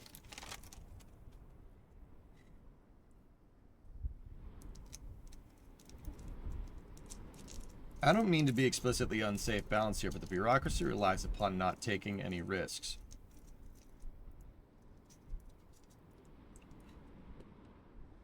So Tesla Max, I don't think you're wrong, right? But hear me out. Hear me out here. The bureaucracy relies upon not taking any risk. So what's the Apollo program? The Apollo program had a crazy amount of risk to the point where we lost 3 astronauts because of it. Crazy amount of risk, right? Oh yeah, big deal. Very big deal. The bureaucracy kept it somewhat in check, and thankfully we only lost 3 astronauts from it. Right? But now we're out of that's where the, you know, Congress and the bureaucratic process was balanced with NASA, and they, you know, there was acceptable risk, right? Because the sense of urgency may have tipped the scales in favor of being less or more risk adverse, but hey, whatever. Or less risk adverse. Like you're willing to send it, right? Now, I think over time, because you know how I've often talked about how NASA is like every time, basically since the space shuttle, all NASA's been kind of just petering, right? They've been just petering, and every time somebody comes along with a better solution, NASA gets the shaft, and it gets reduced, and it just gets more, you don't need as many engineers, and just the, you know, management stays there. So the bureaucratic process has invaded NASA to the point where it's tipping too far in the way of bureaucracy, which kind of explains that there's too many, I mean, that kind of basically, you know, once again, I could be connecting too many dots that aren't there, but this kind of basically explains why people are jumping ship right now. Because what would you say you do here? NASA has way too much bureaucracy and paperwork. There's no real way to implement an ERP system because every little thing needs approval from multiple engineers. And if a project involves multiple NASA centers, all of them have to sign off on it too. Take something as example as changing a supplier for material. First, we have to inform NASA and send them a full breakdown of the supplier and material specs. Then we wait for their approval. And if it's a multi-center project, might as well put your work on hold for the next 5 weeks. The only division that seems to run efficiently right now is the commercial crew program. Honestly, I don't envy Jared's job at all.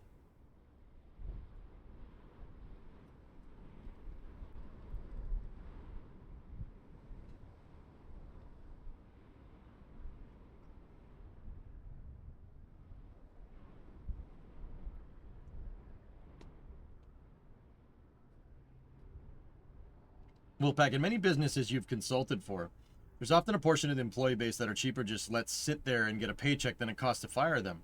Your options are take that cost and see if you can operate without them producing anything, usually the case, and eat that cost, or you buy them out and make that same decision. You can fire them, but that has other associated costs and HR issues get in the way. It's a struggle to get it right in the private sector. Interesting. I don't know, man. It's, you know, contracts need to be refactored, and you got to clean up shop.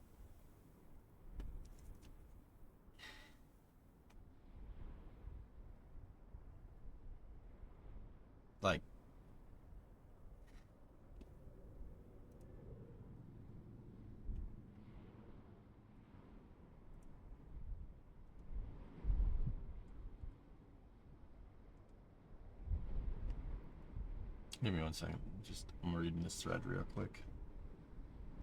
Like, I don't mean to be a downer, but you got to clean house. NASA needs to get back to doing Apollo stuff. They tried to do it with Constellation. Too many cooks in the kitchen ruined that. Well, actually, too many congressmen in the kitchen. Let me put it that way. It's probably even worse.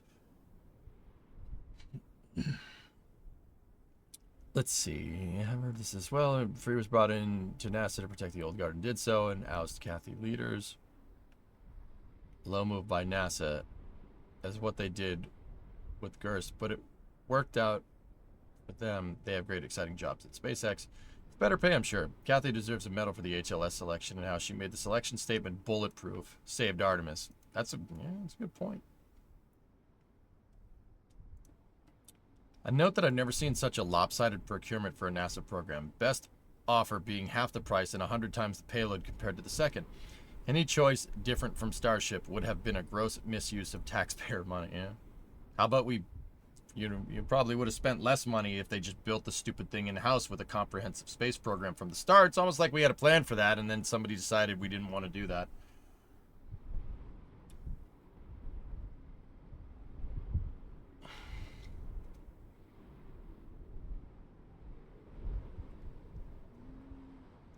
Good conversation about HLS.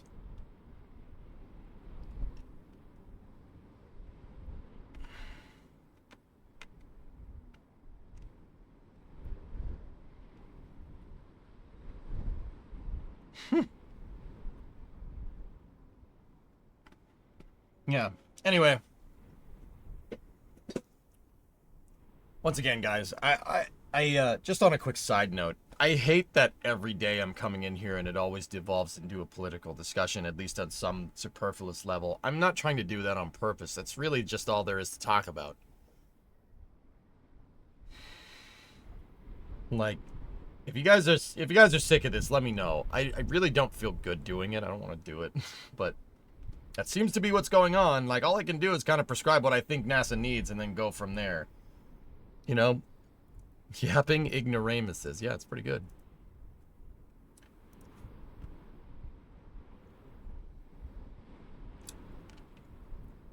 "46 months to go." Nah, Dragon, I didn't mean it like that, but I can understand how people would have a countdown clock. I can understand that. That's the time we're in right now. Yep, we're just kind of in a holding pattern. Does this feel like right before Constellation cancellation?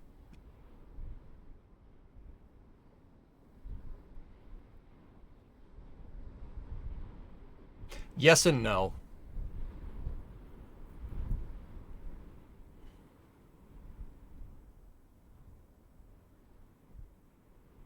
Yeah, Tesla, I hate it. I don't like...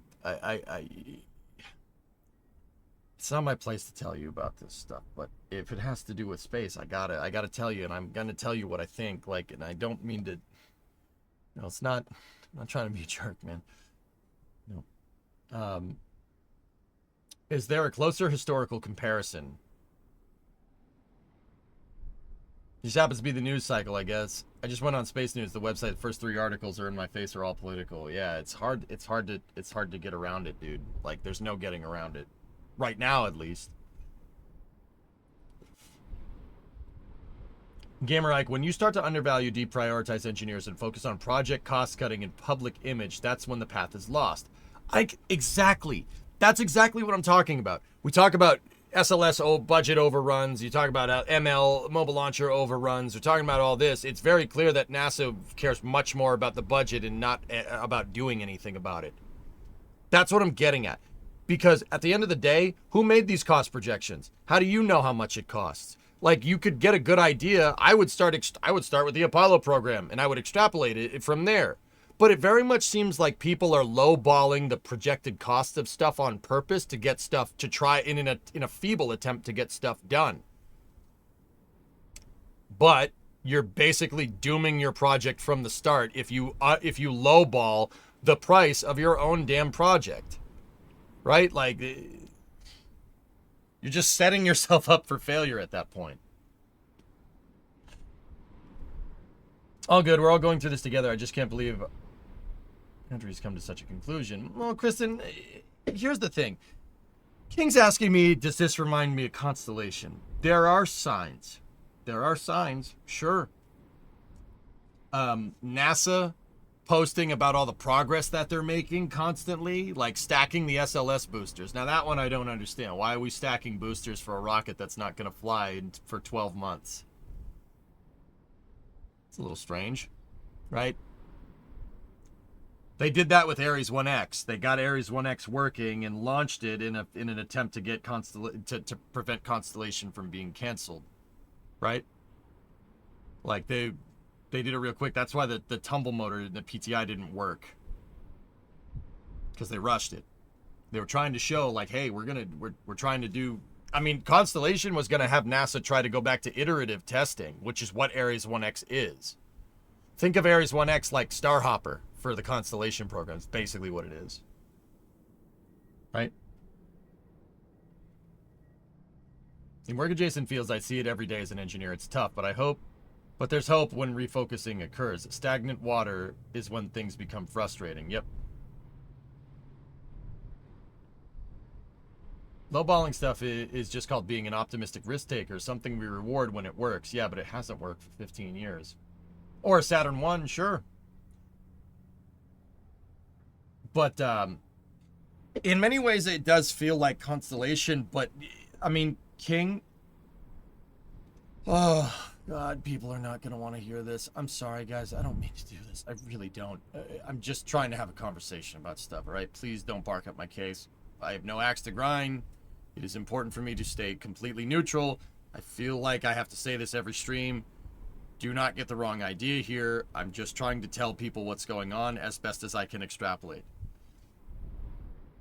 With that being said, King, the one, it kind of feels like Constellation, but the one big difference here is Elon. That's the game. That's the difference. Oh, geez, Titan dogs. Rigby. Yeah, Rigby. You know, I don't like politics, but you know, Richard is great, but you know, Rigby. Awesome show. One of my favorite shows, Doctors. The one kind of variable here is Elon.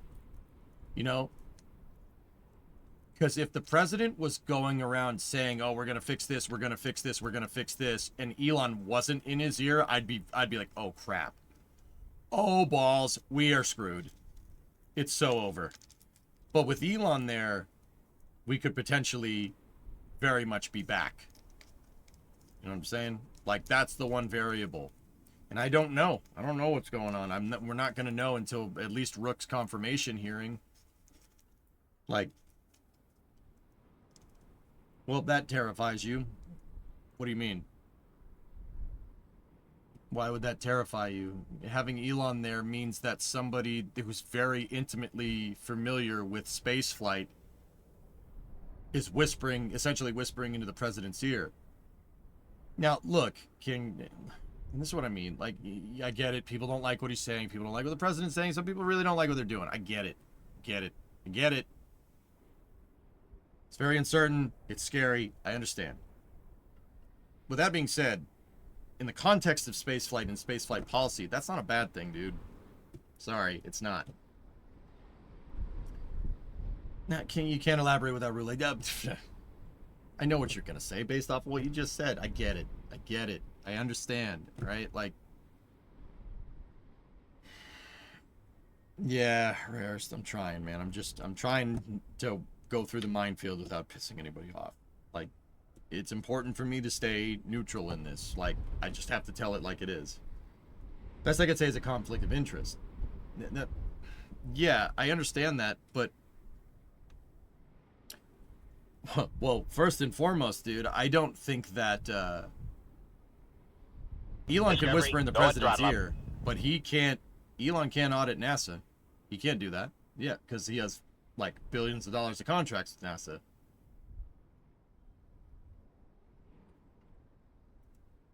What is that, man? Like, He can't. There's a huge conflict of interest there. Congress won't let him do that. And I know what people are going to say. I don't trust it. Yeah, maybe. I don't know.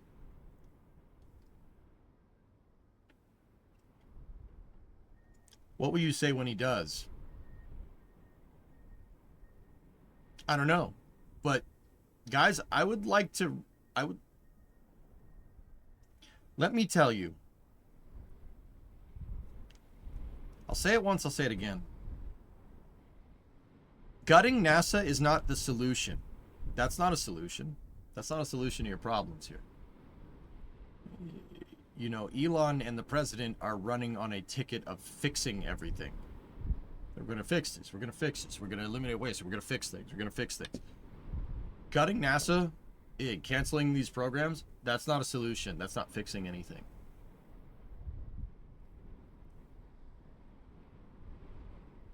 And, you know, if Elon doesn't know it, I know Rook knows this.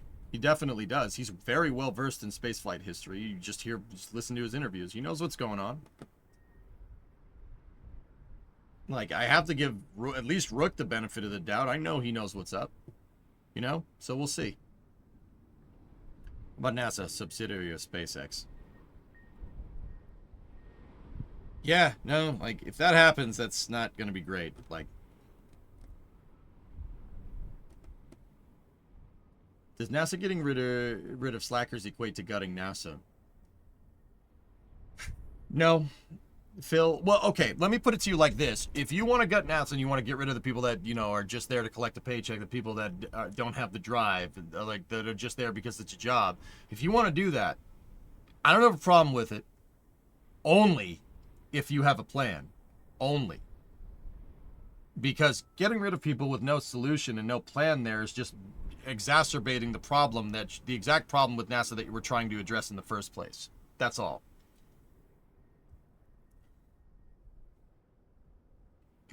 My last hope is that Rook will hold off Elon and Trump Congress from gutting NASA. That's a lot more subtleties to this than just that.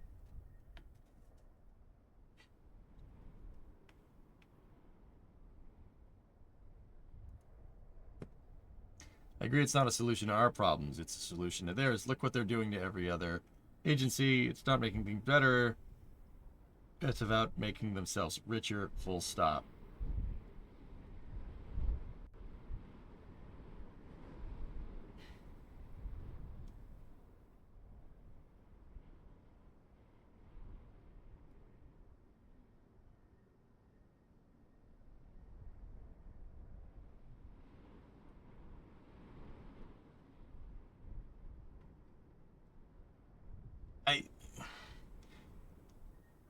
I can't say whether you're wrong or right. Like, I don't know, man. All I can speak to is spaceflight policy. I don't understand how the richest guy in the world is going to get even richer by getting into politics. That makes no sense. To me, at least, from a spaceflight perspective, there could be other ways. There probably is. Clearly, a lot of people do get rich out of a field that you shouldn't be getting rich out of. But I don't know, dude. And, like, I don't know what you want me to say to this. Yeah, Julie, I'm kind of over it. No, but what are you saying? Do you think do you think the Trump administration, yeah, dare I say his name, along with Rook and Musk, wants to get NASA back to what it was doing with the Apollo program? I very much do, yes. Repost again, sorry. Appreciate you trying to be objective, but how does saying NASA will be okay because Elon is there square with saying Elon won't be involved in spaceflight decision-making a little while ago? I don't see how both can be true. Elon's there and he can advise, but he can't really do anything. He can't be part of that process. But having somebody that's a huge spaceflight pundit, like 1 degree of separation away from the president, isn't a bad thing, Dino. However, right, that's not a bad thing. That's just, you know, what he can say off the record to the president, right? That's what I mean by that. The flip side of this, dude, is that because of the conflict of interest and this little thing called Congress, you can't. He can't do it. Even if he could, even if it wasn't a conflict of interest and, you know, they allowed him to go with that stuff. The Congress is what signs the bills for NASA. you don't get Congress to work with you, you're kind of boned. Like, that's what I mean. It's good that Elon's there for multiple reasons. Having somebody that knows a lot about space and getting a president to prioritize spaceflight is a good thing. But also at the same time, and this is in the context of like government efficiency and stuff like that, also at the same time, Elon can't get near NASA. He has too many contracts there.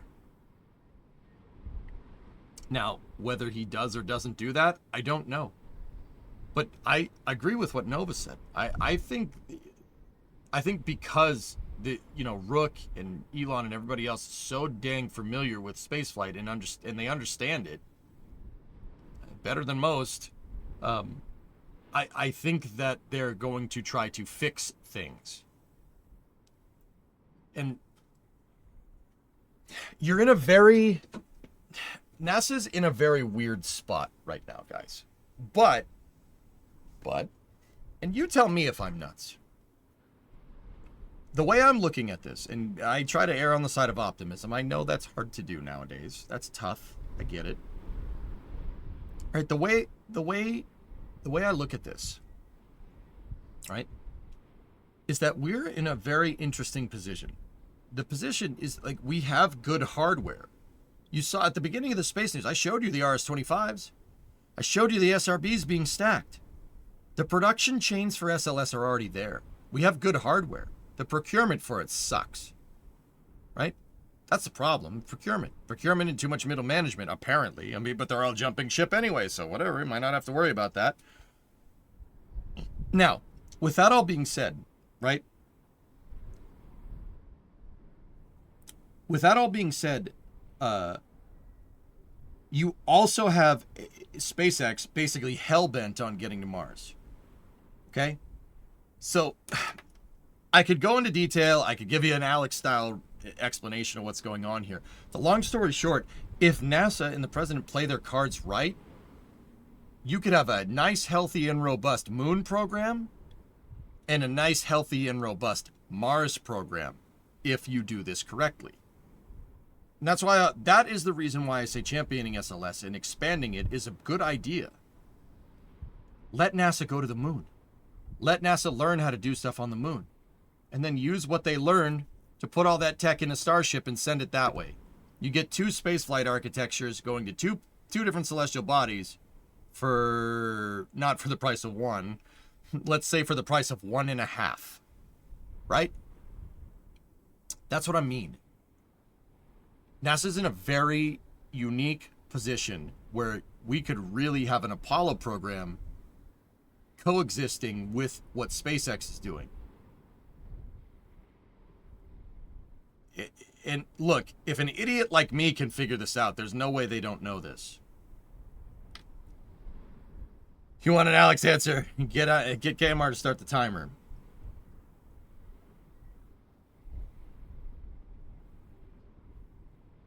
Yeah, Nova, that's right. Going to Mars with NASA's $25 billion a year budget is kind of hard, though, unless they defund most other projects. You don't have to, because SpaceX is going to do it anyway, floating. That's what I mean. You know, like, okay, everybody says, okay, let me give you an example. Everybody says, cancel SLS, and let's go off the notion, which is not how this works. Let's go off the notion that if SLS is like $9 billion a year or something ridiculous, right? Let's say exploration systems development is like $10 billion a year. Let's say that. I don't know what it is off the top of my head. It's somewhere up there, right? It's a pretty big chunk of NASA's budget, right? Say they could just take that money and just give it all to SpaceX, right? To work, send Starship to the moon, send Starship to Mars, we'll just use Starship for everything. Starship. Say you could do that, which you can't. Like, that's a gross, that is a gross circumvention of the entire system. It's not even like, oh, you might do this because the efficient, no, that's, the likelihood of that happening is extremely low. Hope I don't eat my words. Okay? All right? Say that happens. What is a $10 billion infusion going to do with SpaceX? Going to do for SpaceX? What is that going to do at this point? That's not going to make Starship go any faster. It might make it go faster in the future, right? And I'm not saying it wouldn't help either. the point that I'm getting at is that Starship is already on a pretty damn good trajectory. SpaceX is doing it. You don't need that. Right? You're in a position where if you refactor SLS and you get that thing working really, really nice, really, get it working nice, 4 launches a year. We've talked about that many times, right? And develop some really good architecture based off of it, right? You really, really, dude, we could have 2 space programs because SpaceX is already going to Mars. You could have NASA people on Mars and NASA people on the moon for basically the same amount of money that you're spending right now. Like, why wouldn't you do that?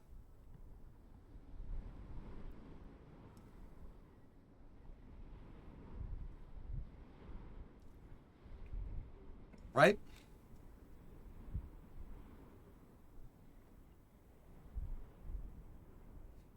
Do you see what I'm talking about? We're in a unique position where we could just do both of those things. You'd be stupid not to. Like, this is an easy W.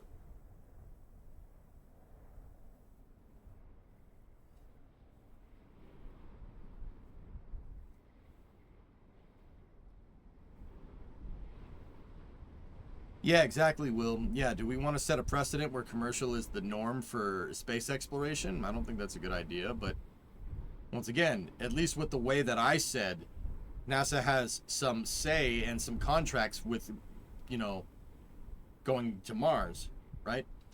Kate, sorry to repost, and this may be an ignorant question, but why is Artemis 2 still more than a year away if they finish stacking the SRBs?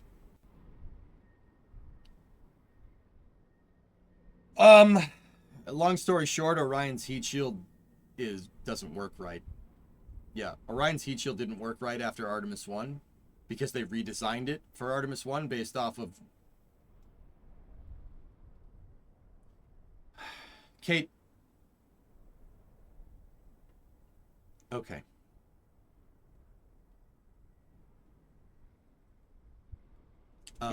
Give me 1 second. I want to see what Faniel said here. That's a little bit of a long answer. Give me a moment. Faniel, don't overlook the president's motivation to expand into space. The search for alternative sources for rare earth metals. Even if the sourcing is more expensive to obtain, just having a secondary source of rare earth metals takes away near peer adversaries' trade advantage of being a single source for rare earth metals. That's why Greenland is a big conversation. Space is the only logical expansion to a chain of secondary source for rare earth metals. I mean, I bet you that's a component to it, sure.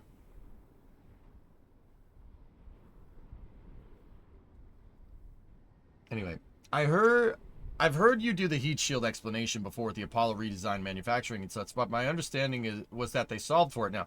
They haven't figured it out yet, Kate. No.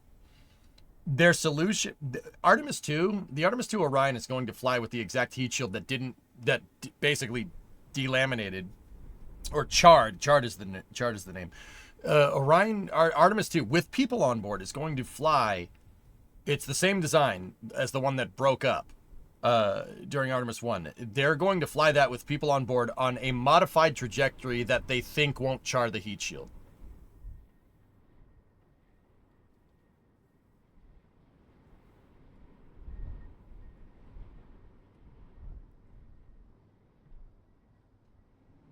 Yeah, Bob, I think once again, I don't think it's time to I don't think it's over yet. You know what I mean? I don't think it's time to say we're so over. Now I think I'm trying to look at this as objectively as I possibly can. I think that Rook is going to fix things. I think he's going to fix things and he's going to whip the Artemis program into shape. I really think that's what's going to happen. Kate, does that make sense?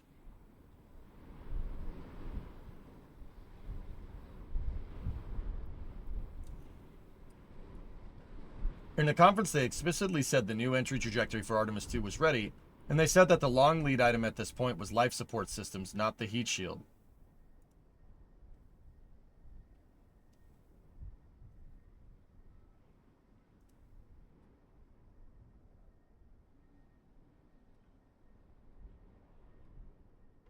I don't remember that part. I took notes too. Bill, I don't know. If you could get me a timestamp on that, I'd really appreciate it, because that's not what I heard from that press conference, but all right.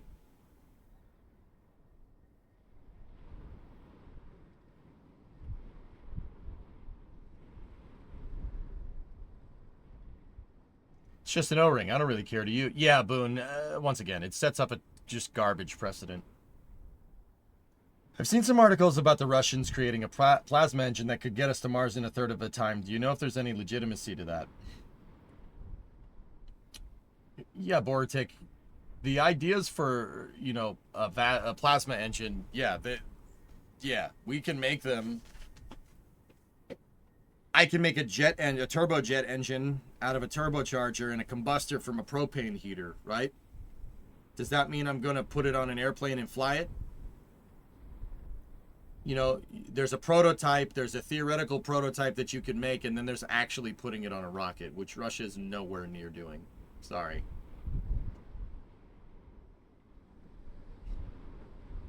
Yes, Rook understands spaceflight. He might try to fix things, but I can't help but see they will do it in a way that benefits them and makes them richer.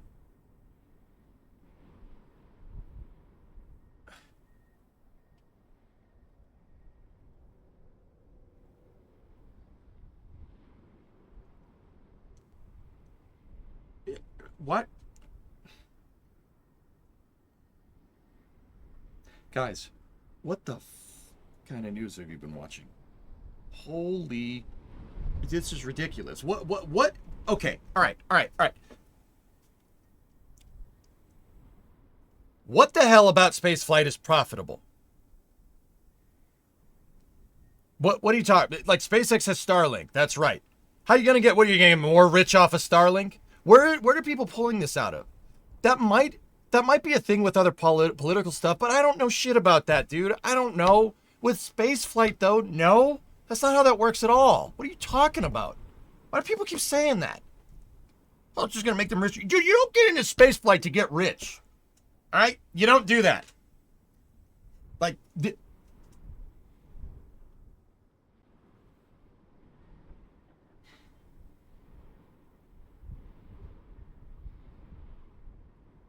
It's not the first time I've heard it spoiled. Like, dude, you don't. I gotta time myself out. I swore. Like, dude, I can't. Maybe with other stuff, you're probably right, but why are we taking that other stuff and applying it to spaceflight? Come on, think clearly for a second. No one gets into space exploration to make money.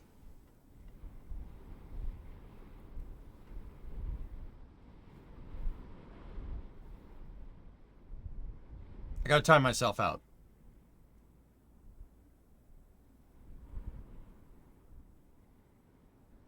Okay, cool.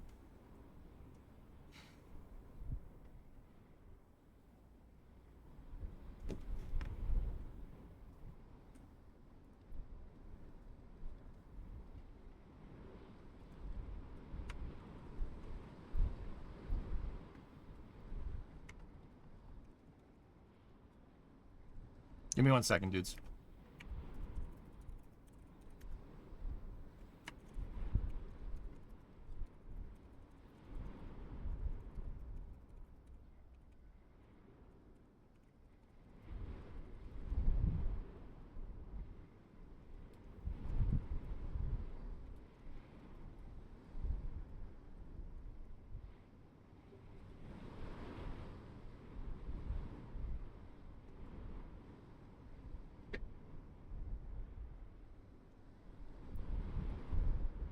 Like, guys, I don't know. I can't speak to other things. Like, I really can't. I can't speak to politics. I have no freaking clue, dude. I don't. And even if I did, I wouldn't tell you. It's like, why? So we could just be like everybody else that sits here and circle jerks about politics? You don't get into spaceflight to get rich, dudes. Like, I'm sorry. That's just not how it is.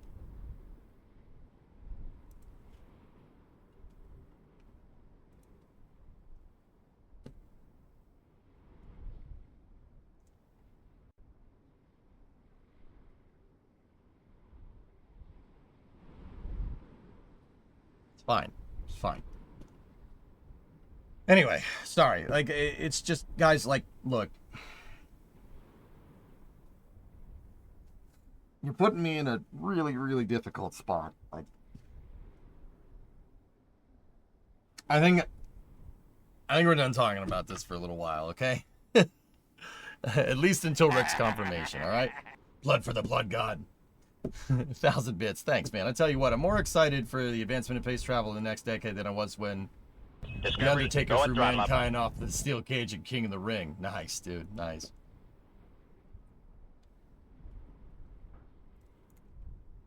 $95-month resub. I always figured you call it Rule 8 because 8 sideways is an infinity symbol and it takes forever to deal with. No, it's just the 8th thing that I thought of when making my stream rules. Huh. You know?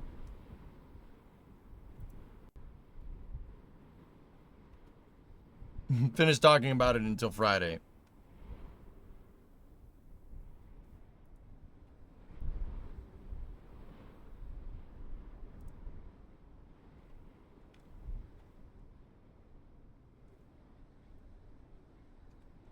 Give me 1 second, guys. Just gotta see something.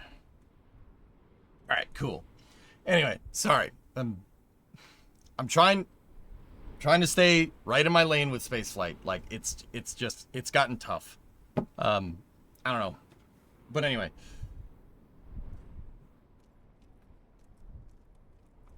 We gotta be, we gotta be optimistic about this stuff. We can't not be, like, because you know why? Pessimism didn't get people to the moon. Cynicism didn't get people to the space station. You know what I mean? It's just not the right mentality for this crap. Not crap, but you get the idea. Like, it's just, like, we can't be like that, man. I understand people might have problems with Elon, people have problems with the president, problems with a lot of things. People have problems with a lot of that. I get it. Like, guys, I'm not trying to shoehorn stuff down your throats. I'm not trying to say, like, this is what's going to happen, or I think this is what's going to happen. I'm not trying to do that. I'm trying to be neutral, and that's really, really tough. It's really hard. I'm trying to be optimistic and just kind of neutral. Like, there's good things and there's potentially bad things about this, but, you know,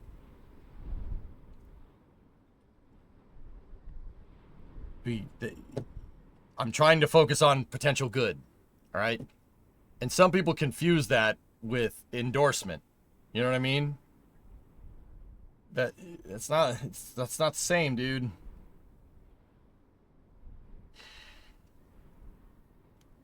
Yeah, spoiled. Yeah, I know.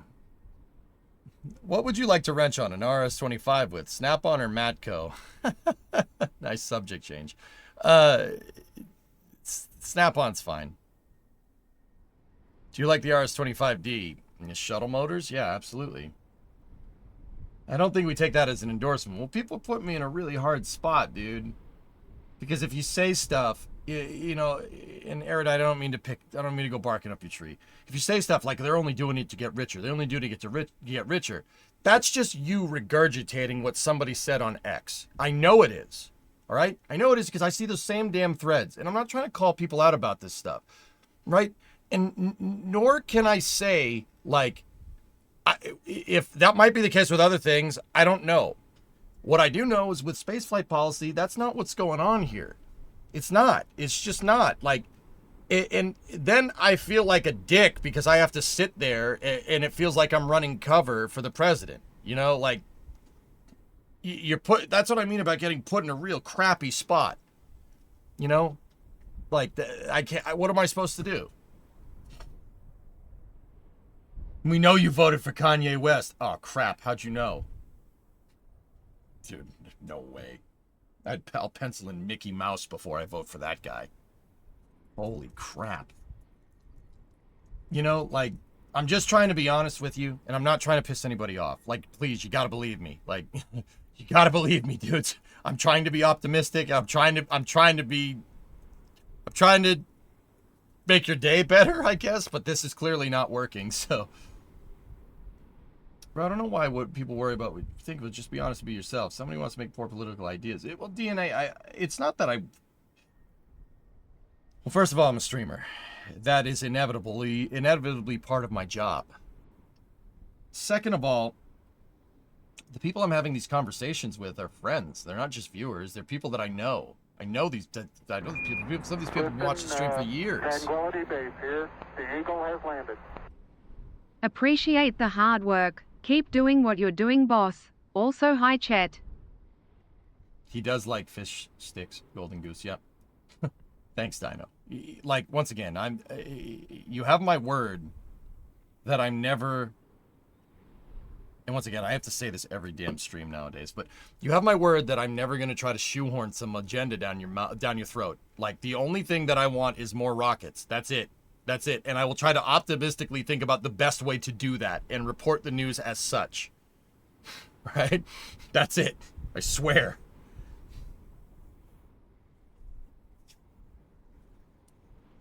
I do hate you, though, for some reason. That's understandable, dude. Like, that's fair.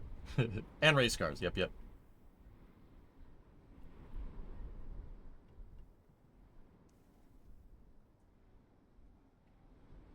Yeah, the odds on impact on 2024 YR4 have gone down.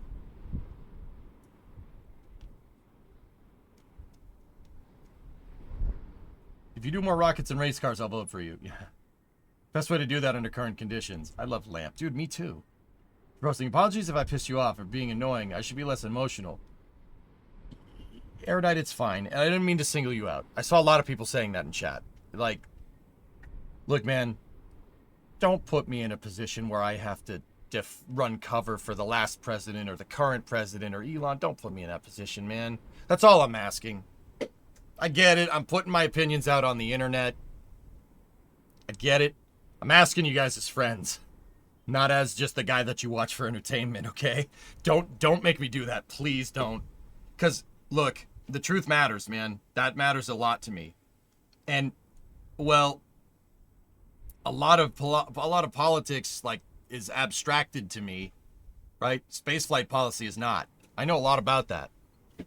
So, don't put me in a position where I have to do that, please. Was up to 3.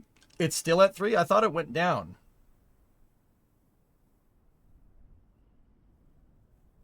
Isn't the RS-25 technically a rocket engine and the solid rocket boosters are motors? It's interchangeable, 1062. There are some people that, you know, it's got to be called this, it's got to be called this. I don't care. If you say solid rocket engine, I'll know what you mean. Hey, Snap, 77-month resub. You're a lonely beacon of restraint and self-sacrifice in a squall of car crazies. Signed, Tom Wolf. Oh, Snap, I'm trying, man. I'm trying as hard as I can, dude. It's so difficult. Like, it's tough. And I'm not complaining. I'm not complaining. I'm going to keep doing it. I'm sorry. I'm going to probably keep doing it. Like, frick me, right? I'm just trying to be a good role model and a good example. Like, and teach people about stuff. I'm just trying to do what I've been doing for like the last 10 years, but it's increasingly doesn't seem long for this world, and I don't know how to feel about that. You know, like, damn it, I'm screwed. Hey, I'm new here. What are you talking about? We talk about spaceflight policy here mostly, Denali. Yeah, that's what's going on. I like to generally leave political rhetoric out of my streams, but that's become really difficult lately, being a spaceflight fan and Elon Musk being in the position that he's in. That's been a little bit difficult to stay neutral. That's what I'm talking about. Generally, though, we talk about space flight and space flight accessories, you know, like.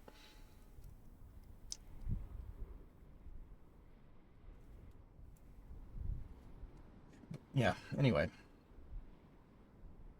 Yeah, I've been called everything under the sun, dude, in DMs. I've been called a fascist all the time in DMs. I've been called a commie in DMs all the time, too. I get called everything. I don't know what that says about me, but some crazy people are calling me a fascist and some crazy people are calling me a communist. That tells me, you know, that, hey, that means right in the center. That means we're doing all right, I guess. Like, you know, like, you're a donut. Yeah, maybe a little bit. Dude, you should share some of the unhinged stuff I get in my inbox. It's ridiculous. There was an ad time break a while back. Person rolled a 16. So? Have you been called a royalist yet? No. No. I did make a joke about the British Crown once. It was tongue in cheek, and I didn't mean for it to be taking like literally, and that did piss a lot of people off a little while back. Yeah.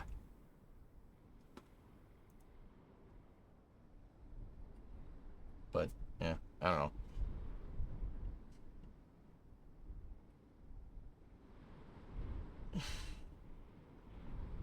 What are you gonna spend your $5,000 on? Just don't do me like that, dead scum. Don't do me like that. Don't. I swear to God. Anyway, all right.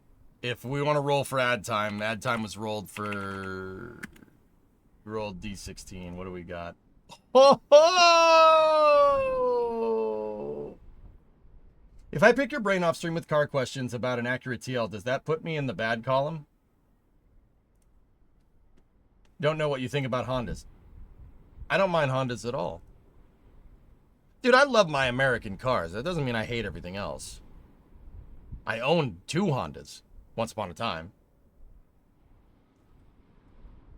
I mean, I might not be able to answer it, but you could ask me here. I don't care. Don't bother me. I think you need a different die. I don't think so.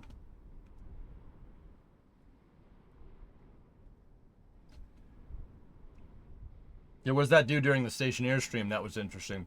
That was awesome, Sea Kraken. See, the interesting thing is that guy was just... Okay. You don't get... All right, Sea Kraken, I'm going to precursor this with saying you don't last in this industry by calling your audience crazy. Any particular person. Or stupid. Or anything like that. I try not to do that. Sometimes the passion comes through and I say stuff that I don't mean. I'm not perfect. With that being said, that guy was a nut bar.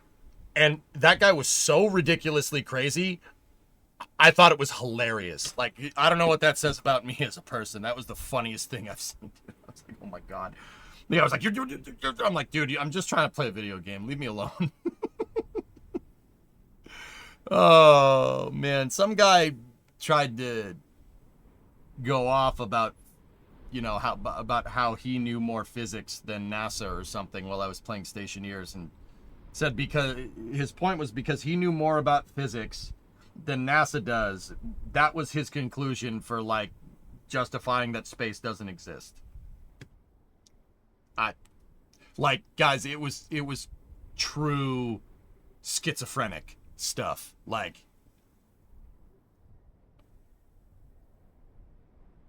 I'm not like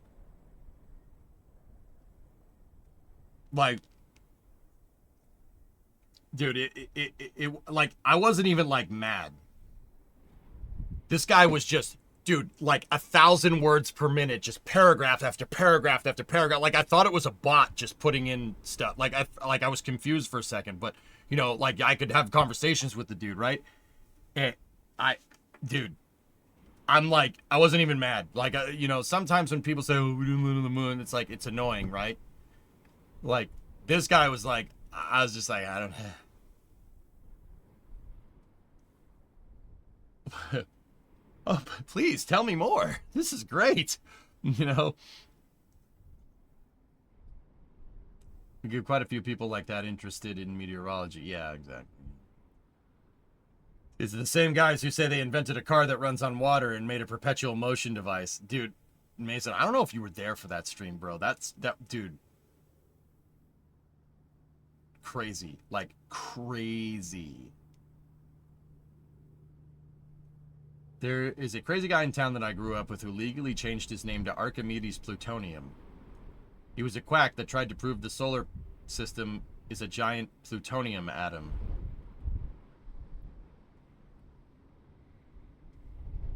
Right. Okay.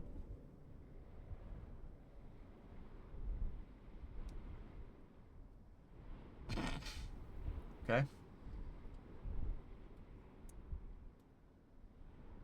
Would you say he was common sense? Oh, a CSS specialist? No. This guy was way beyond CSS. This guy made CSS look like Neil deGrasse Tyson. All right? Like, it's like, bro. Bro, what's wrong with you? Yo, you need to go to like a mental hospital like now.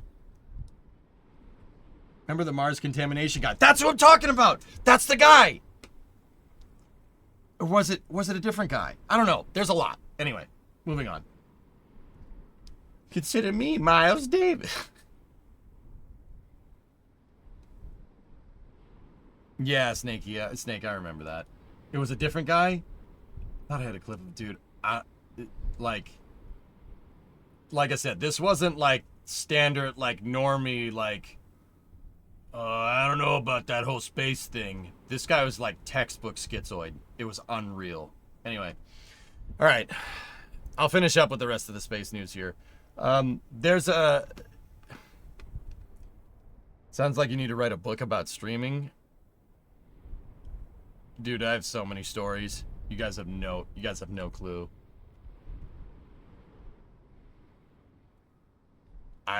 Like.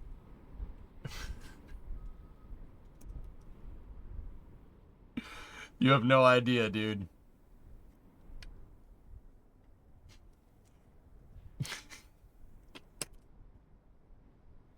I just thought of one that I can't tell you guys about. Anyway, rest of the space. I'm sorry, I don't mean to leave you on a hook. Maybe I'll do that if I ever retire from streaming. I'll tell you guys the crazy stories. Like maybe we'll do that in another 10 years or something. You know?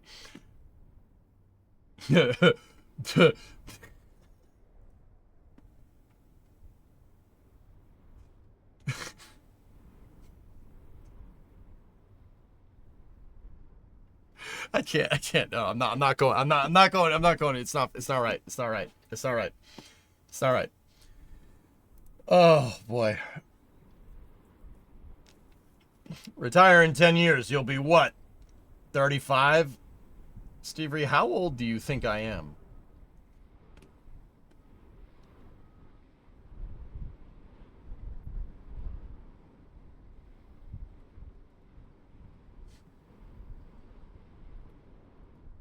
You guys think?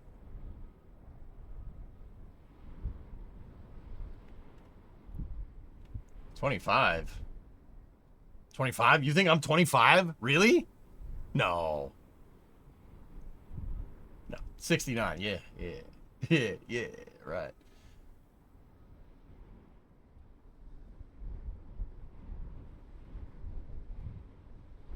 I turned 37 this year. Oh, that felt weird to say. I had more beard than that at 25. Bro, I'm Italian. Italians can't grow beards. How's the matter? When's the last time you saw the Fonzie with a freaking beard? 37 in a row? I was gonna guess 34.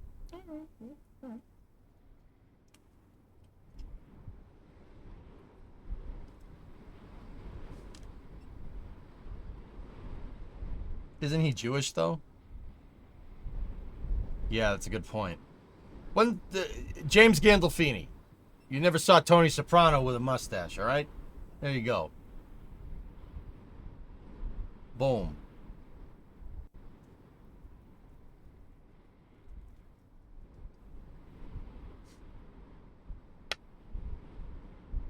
I'm pretty sure he was slightly younger than me, to be honest. I guess not then.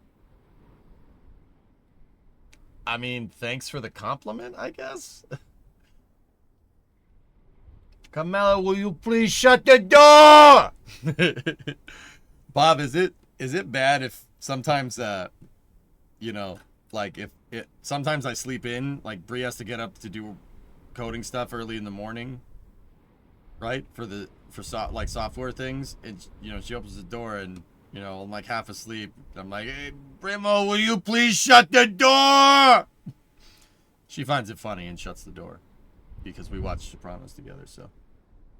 Dude, my poor ears. Sorry! What's the plan for After Space News? Back to workers, yeah. Will you please shut the door? Camilla, will you please shut the door?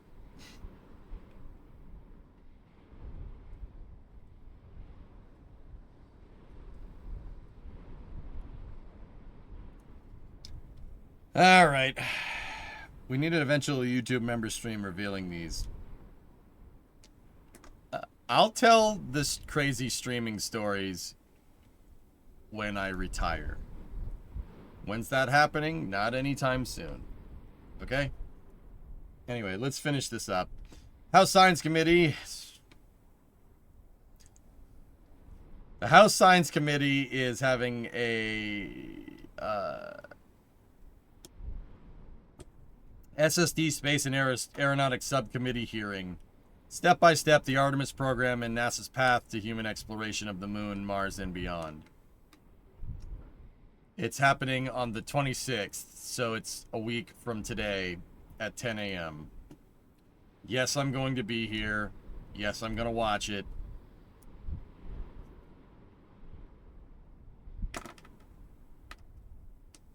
I'm going to put the chat in emote-only mode. Damn it. Damn it. All right. Rocket Lab has a new video out. 60 launches in 60 seconds. Thanks for riding on Electron for a 60th mission, Black Sky. Yeah, the mission yesterday was 60 missions. Hang on, if this has promo music behind it, I probably can't play it. Yeah, I can't play it.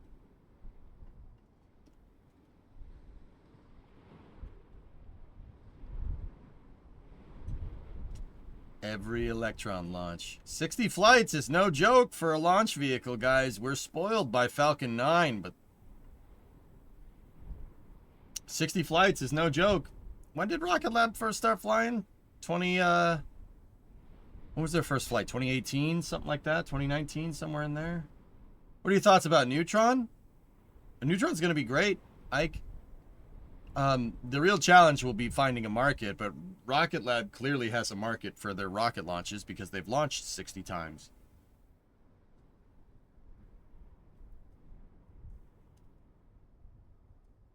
Neutron's going to be sick, dude. Yeah.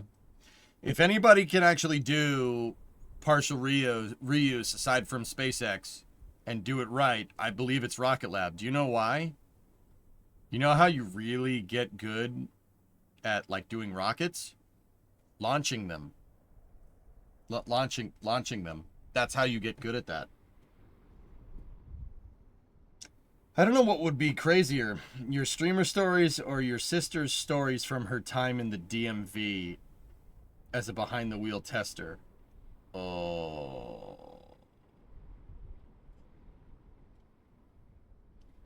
Quite a show yesterday while having a smoke. SpaceX pieces falling over Poland. Yeah, Storm, I heard about that. Yeah, the Starlink 11-4 second stage re-entered over Poland. And somebody said about this. Somebody talked about this at the beginning of Space News before our, weekly EJ has to headbutt the wall because I have to talk about politics segment. Look, at the end of the day,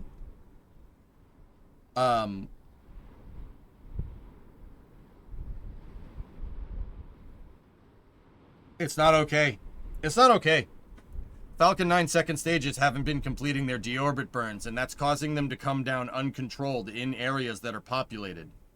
Look, man, I have a problem when the Chinese do that, and guess what? I got a big problem when SpaceX does that. Don't do that. Rockets that go up into space and come back down and land in populated areas aren't rockets. They're missiles. They got a word for that. Missile. That's what that is. Not okay. That needs to get nipped in the butt immediately. It's not cool. COPV did make it through, from what I can tell. Did something go wrong with the deorbit burn? Jack, if I had to guess, launching these direct-to-cell satellites mixed with Starlink V2 minis is screwing their performance, and the deorbit burns aren't working correctly. That's my guess. I've noticed that since they started launching the 21 combination of 13 and 8, 13 Starlink V2 minis and 8 direct-to-cell, that's when second stage problems really started happening. Could be a coincidence. Could be wrong. Who knows? Where the rocket comes down is not my department. Yeah, for Von Braun, who launched expendable rockets. Elon doesn't do that. Boom. So it very much is your department. You know, case in point. They found the performance limit, now they'll pull it back. It needs to get fixed, no matter what.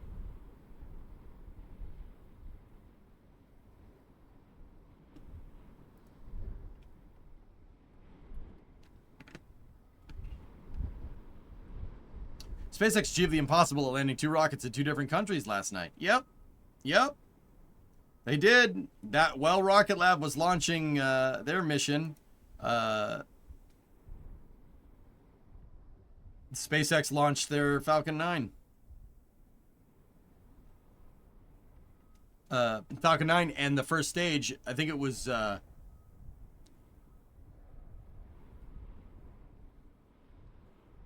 which one was it? 1070, I think. On its 16th flight. I know the 16th flight is right. I don't know the booster.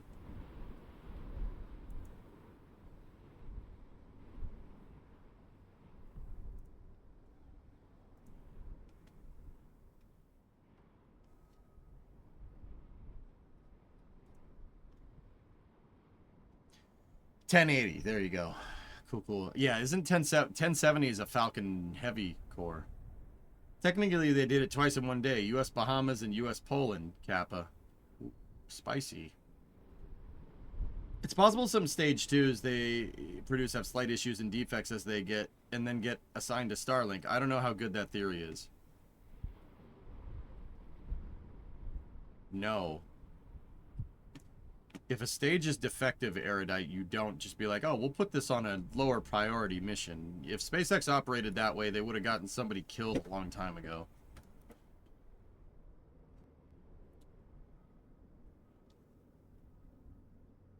What's up? Just from what I heard, joining and reading chat, that something happened.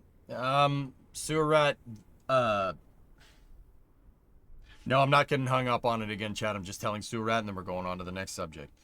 And I think that's what I'm going to do from now on. It's not really getting us anywhere, and there's really nothing to teach. But anyway, Sewer Rat, a bunch of bigwigs at NASA stepped down. Jim Free, the kind of interim second in charge at NASA, decided to retire. Three bigwigs at Marshall Space Flight Center decided to take an early retirement. What that means is it's a very gray area. We'll probably never know. I just had this conversation, Sewer Rat, and we just got off of it. We had about an hour discussion about potentially what this could mean and stuff, and it didn't end well.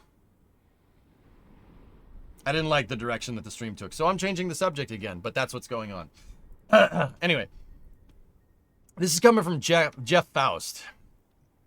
A new NASA statement on workforce issues, noting that the agency is working with the Office of Personnel Management on exemptions for those in the probationary period in mission-critical functions. NASA continues to work as quickly as possible to comply. Oh, look, more bull crap. NASA continues to work as quickly as possible to comply with the guidance and direction provided by the U.S. Office of Personnel Management for the Deferred Resignation Program and probationary employees. The agency is in the process of validating hundreds of employees who responded to the deferred resignation offers before the deadline. Some probationary employees have taken the deferred resignation offer, and those individuals have been or will be on administrative leave by the end of this week. NASA is working with OPM on the exemptions for those in the probationary period in mission-critical functions. So yeah, NASA was spared that huge probationary layoff thing. No one got laid off at NASA, which is pretty cool. Now, I don't know if that's just some kind of weird screw-up or if somebody said, no, don't do this to NASA. I have no idea. It remains to be seen.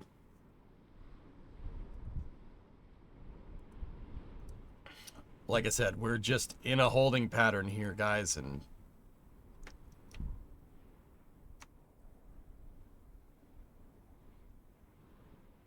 yeah.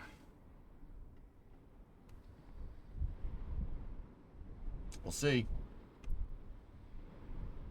Next story before the tangent. Yeah, we're actually no, but what I was thinking about is like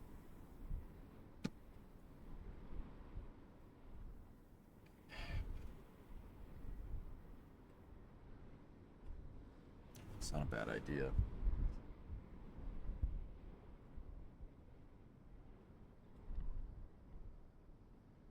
No, what I was thinking about is like maybe just do like 2 times a week, Tuesdays and Thursdays for right now, just playing games all day and cover games and rocket launches. And then, we'll do space news like Monday, Wednesday, and then Flame Trench on Friday.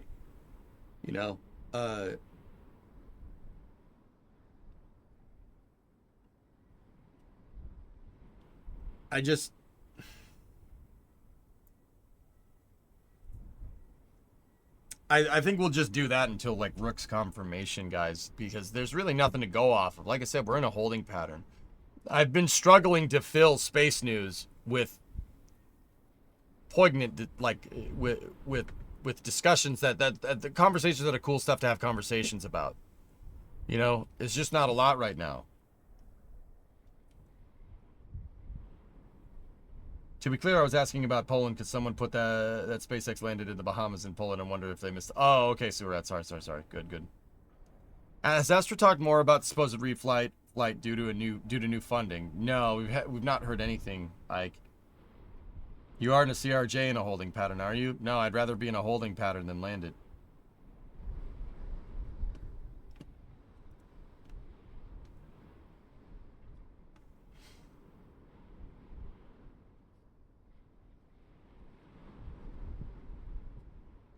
Engineering Cybertruck for maximum safety. Sure, we can look at this. What's this about? Core of all Teslas, and Cybertruck's no exception. Crash test executed in 3, 2, 1. Today's test is the first Cybertruck crash test, and it's a 35 miles an hour full frontal, which is one of the most severe crash tests in the industry. So we have to make sure that we absorb the energy correctly and manage that acceleration so we can better protect occupants. There's a lot of misconceptions that this big, ominous-looking vehicle is going to be unsafe for other road users. We designed it to have the crash structure way down low. It's not only in line with the center of gravity, but it's compatible with other vehicles on the road, which means it's a safer crash for everyone involved.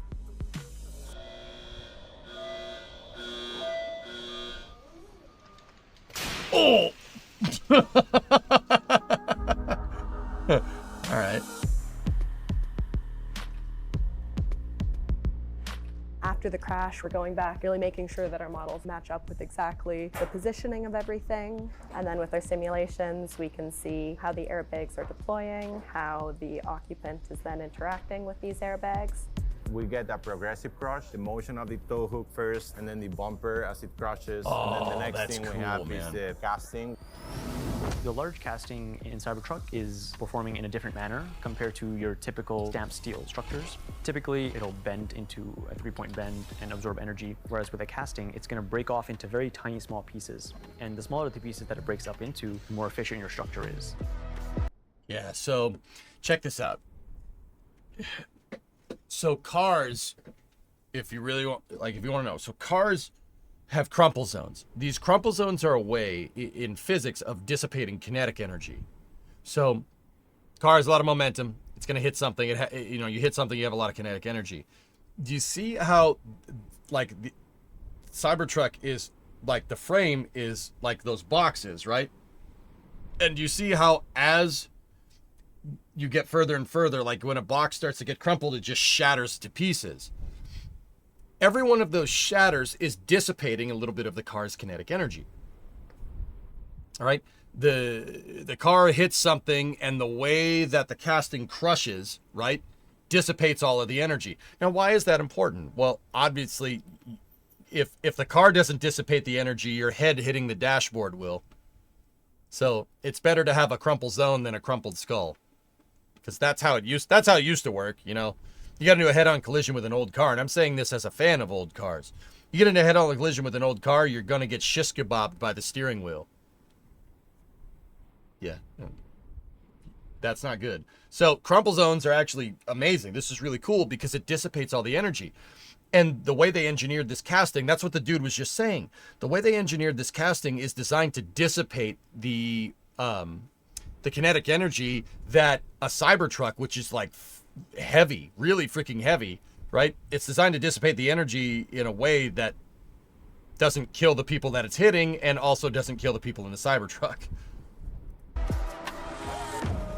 Today we're in the crash test site for rollover Super testing. cool. Make sure we get a lot of data on when it almost rolls versus when it actually rolls, so we can figure out what's the best time to deploy airbags to protect the occupants. We're doing 4 types of different... Yeah, well, because, Timo, exactly. Well, because Cybertruck is using a cast, what's called subframe, that's what that piece is. Because they're using a cast subframe, it would shatter and not crumple. On a car that's just made out of stamped steel, like the dude was saying, right? A car that's just made out of stamped steel, that would crumple. If you actually look, the steel cross member here, so Cybertruck has the red part is a steel cross member. Right? It's actually crumpling. You could see it crumple right there in that shot. You see it bend in a very certain way. It actually bends up. Now, once again, that's stamped parts that are welded together. But if you look at the cast aluminum control arms, look, check it out. The control arms sheared right there and right there. They both sheared in the exact same spot. That right there is designed to dissipate energy of this big freaking tire. Like, that's... The energy's got to go somewhere, dude. It dissipates it right into the control arm and shatters it into a bajillion pieces. Well, not a bajillion, shatters it in 2 pieces. Once again, it's designed to do that to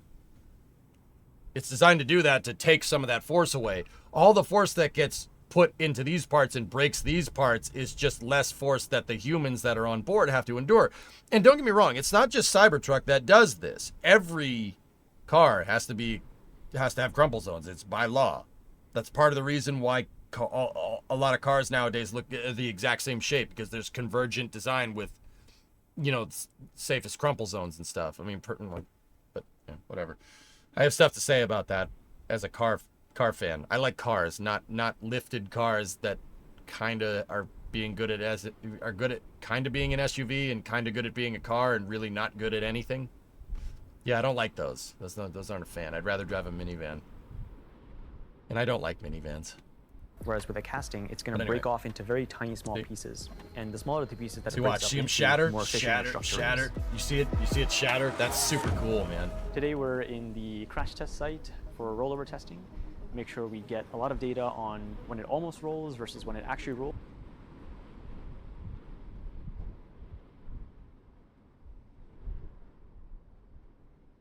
Yeah, David, I don't know. Correlation Doesn't equal causation necessarily, but... We're doing 4 types of different rollovers. Whoa! That's sick. Next to a curb rollover, where you go laterally towards a curb. The next one is similar to the last one, except there's no curb, but it's a soil ditch.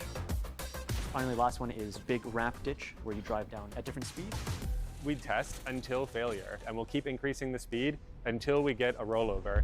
So the first step is rollover prevention. Hey, Nano. Design in such a way with a low center of gravity and good suspension systems.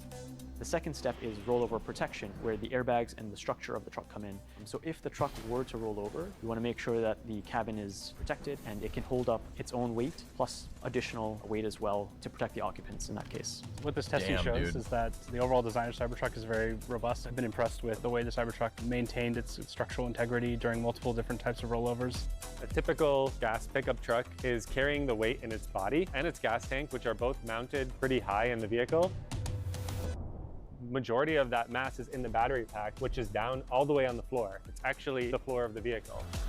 Cybertruck has lowest probability of injury and the lowest probability of rollover in any pickup truck on the market. No one thought it would be possible to build a tough truck that's also very safe, but at Tesla we don't stop until we meet our high level of safety.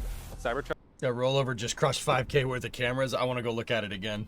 Low center of gravity, exoskeleton, and advanced crash structure are what earn it that 5-star overall crash safety rating. See, here's the other thing that you got to think about. And, you know, I said that you got crumple zones, but cars nowadays, even Cybertruck, are engineered to crumple here and here, but not here.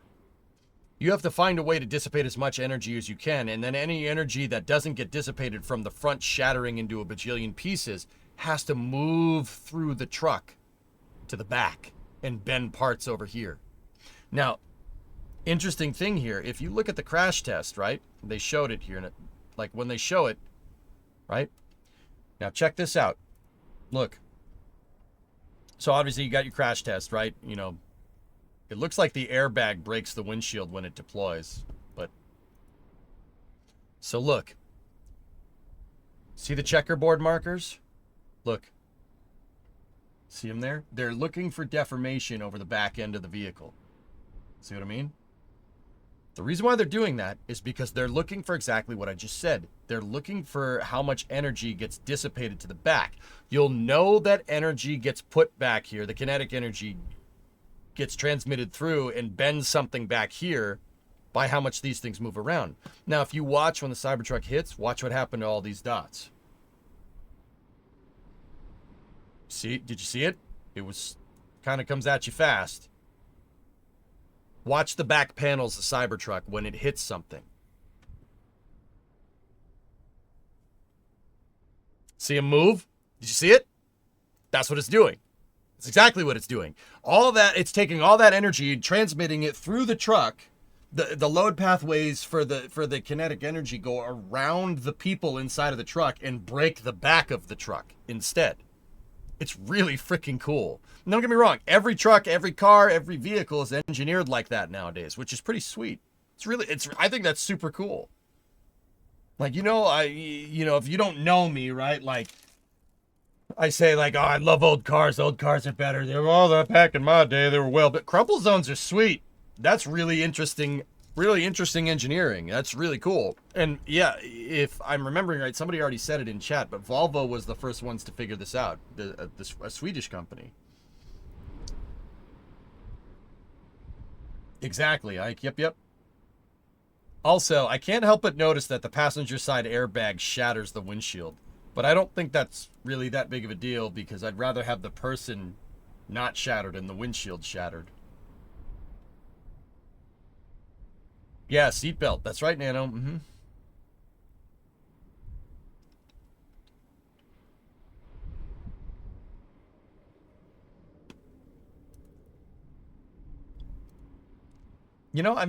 Has anybody done a video of like how Cybertruck is actually made? Because, you see this bottom one here.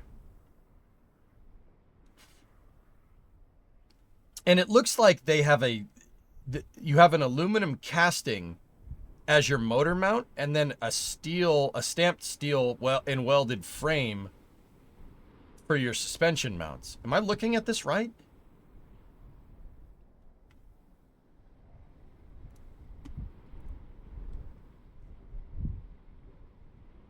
A welded gussets on my truck to stop all that crumple nonsense. Okay. All aluminum? The red's gotta be steel, 619. That's gotta be steel, dude. Look at it bend. Oh, man.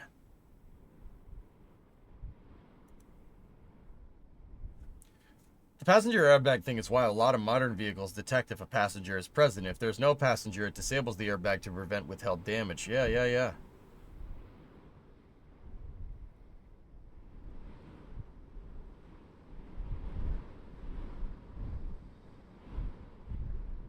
Yeah, see, look. See it down here?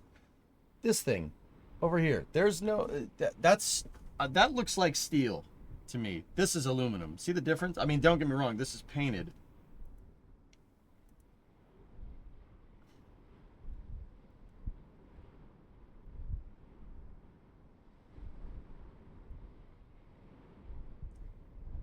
Show that stamping bit again. Dude, it's cast. It's it's a casting machine. They cast the subframe. The entire subframe is cast in one piece, Bob. So they cast the front and rear subframe, or not subframe, the front and rear, like unibody, I guess would be the right way to say it. And then the front and rear subframes are attached to the battery tray. And then they have suspension subframes below that. Most Teslas are made like this nowadays.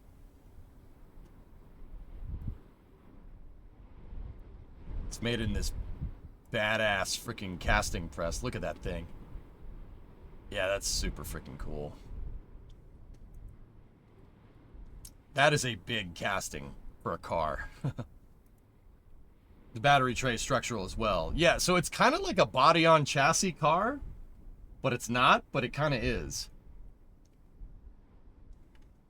See, and the other thing that I forgot to mention is that all these lines here, all these stringers in this casting are designed, they're directional on purpose to dissipate a crash. That's the whole idea.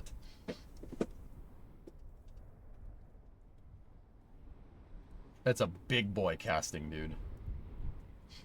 Anyway, that's super cool, man. We were like over here. Oh, that's awesome. That's cool. This is a pretty sweet video.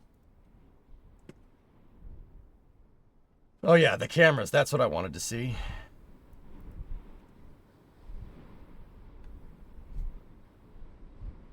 Oh no, the high-speed camera!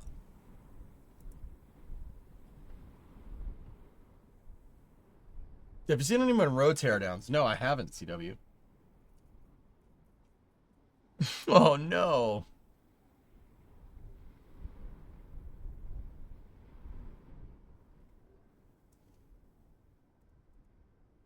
That is a high-speed camera.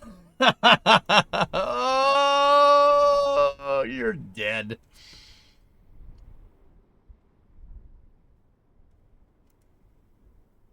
It's so good at not rolling, it just that it just rolls too far. Yeah, right? I feel like the soil pit should be a bit bigger. GTF 5 physics where the car always ends up on his wheels. Yep.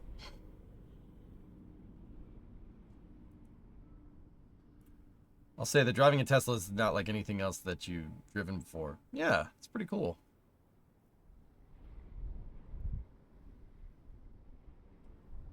Dudes, man, Bree called me nuts the other day. I think the front of this truck looks sick. It's the back that I can't stand. That looks awesome. Like, I'm sorry. Like, I'm just gonna go and say it. I think that looks cool. I think that's really, really sleek. That's a really cool looking vehicle. The back of Cybertruck looks unfinished to me. Like, it looks unfinished.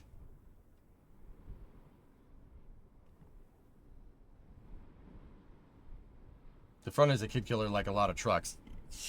It's a truck, dude. What do you want? Like, dude, you look at it from the front, I think it looks great. It's the back. The back just looks like... It looks like Laura... No, I can't say that. I was about to say it looks like N64 Laura Croft. If you know what I mean, you know what I mean. Good for you.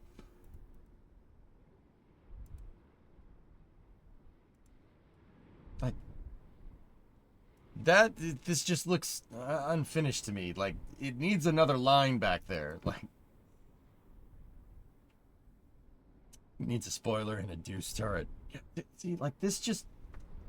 It's something about it, man. Something about the back that I just really don't like. And I'm speaking that, like, as that from, like, a pure aesthetic point of view. Like, this doesn't look right. Something looks really wrong with this.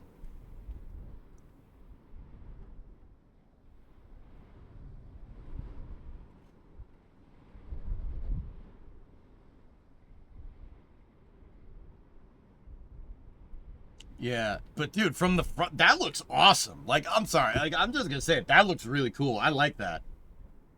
That looks mint. It's just the back. The back looks ridiculous. The front, but with a square body. Yeah, I guess. Needs a machine gun in the back. It does need a machine gun in the back. Like, see, that doesn't look bad at all. That looks really nice.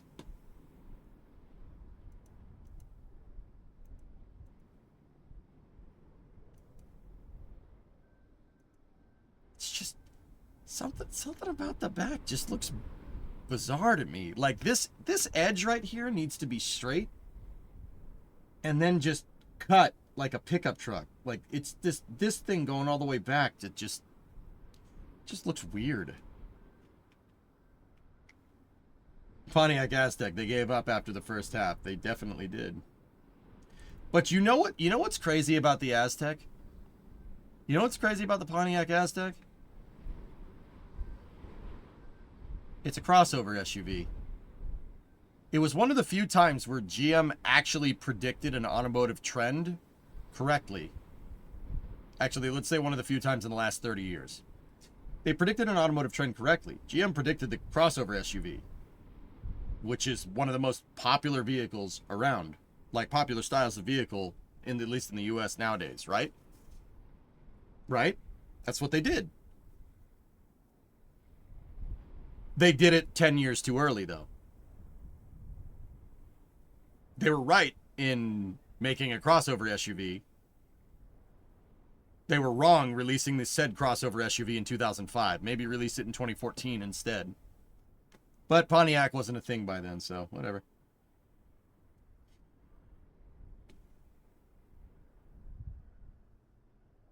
Remember the Cybertruck whistles made when they announced the truck? Yeah. It's like the Ford with the retro Thunderbird.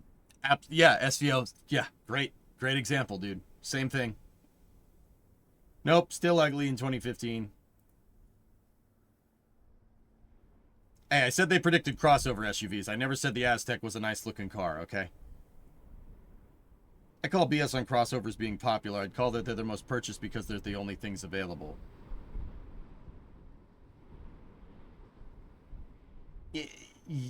Yeah, you're putting my words under a magnifying glass in this context, though, Aqualex, don't you think? You know good and well what I meant.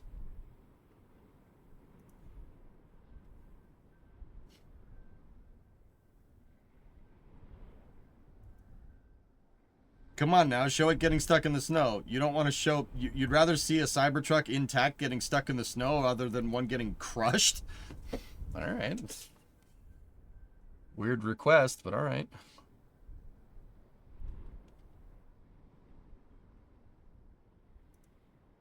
Like I said, dude, I don't care what anybody says. I think the front of this thing looks freaking cool. You know, seeing it from that angle, it doesn't look as weird for some reason.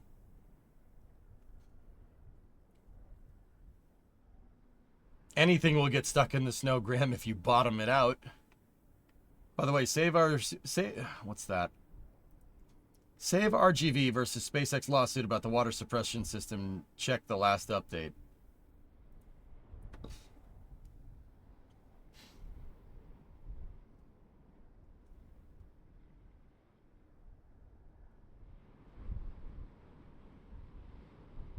Order of dismissal. Case terminated on 2/18/2025 by the judge. Parties involved. Yep. Yeah. See. Case dismissed. The back does remind you of Lara Croft. Thanks. Oh, you're welcome. Getting stuck in the snow is for sure a skill issue. Yeah, absolutely. Anything will get stuck in the snow if you're dumb enough. That's pretty sick, dude. And, like, I'll even go so far as to say from this angle, it doesn't look that bad. It's just, from certain angles, the thing just looks ridiculous, dude. I want to see the crash test Cybertruck again. crash test, and it's a 35 miles an hour full frontal, which is one of the most severe crash tests in the industry. So we have to make sure that we absorb the energy correctly and manage that acceleration so we can better protect occupants. There's a lot of misconceptions that this big, ominous-looking vehicle is going to be unsafe for other road users. We designed it to have the crash structure way down low. It's not of gravity, but it's... I just want to see it crash. There we go. That's violent.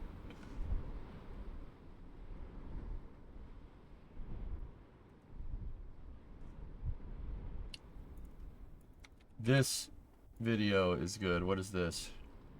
But can I haul a stack of plywood to the job site?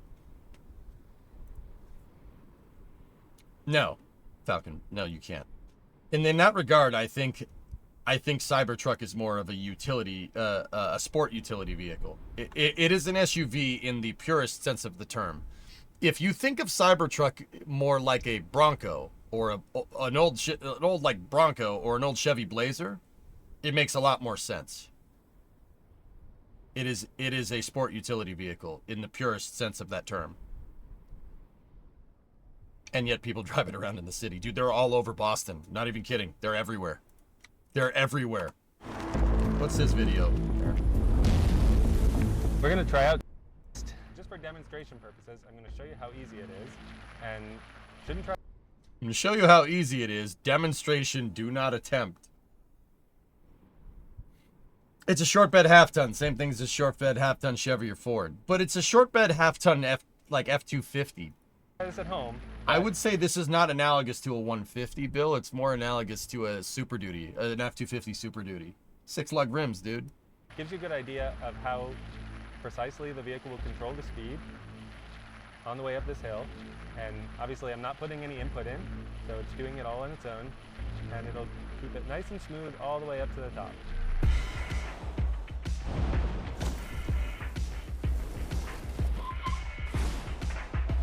We're out here in Moab testing off-road mode. So we've designed the new off-road app to be super accessible. Just tap it. We've got Overland, we've got Baja.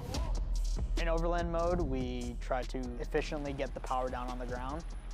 Cybertruck has the ability to do cross Oh, and air that's suspension, cool, which helps man. you push traction to the wheels. And in rock mode, it's all about keeping the wheels extremely tight to the ground and glued to the rock. Oh, the escalator. It'll increase the ride height to very high. We use the millisecond precision of the electric motors. It maximizes the amount of traction you can get for the terrain you're on. And Baja mode is very much so driver focused. The way I like to think of Baja. This is what I mean about a sport utility vehicle. I'm not saying you couldn't do this with an F-250. You probably could, but this thing is really kind of built for it. Mode is it sort of takes the truck and shrinks the wheelbase a little bit. So you go from having a full-size utilitarian truck. That's into cool, almost Snake. a go-kart.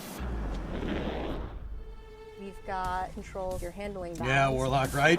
If you find yourself in a situation. Warlock, I remember when Starship when SpaceX first debuted the landing version of Starship, like the lunar lander version of Starship. Me and a buddy of mine, a viewer that doesn't watch the stream anymore. I don't know what happened to that dude, but whatever.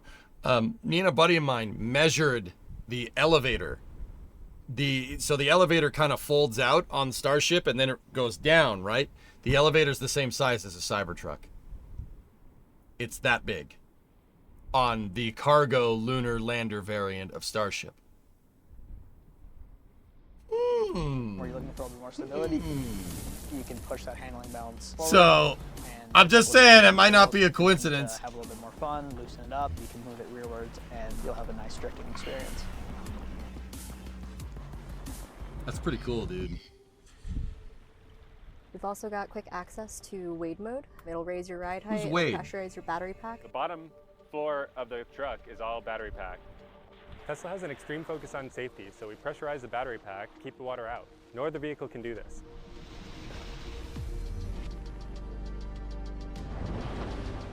Our weight height's 815 millimeters, which is about to the top of these tires. We do that to keep the cabin dry, keep the electronics dry, and keep you dry when you're going through deep water, so you have a great off-roading experience.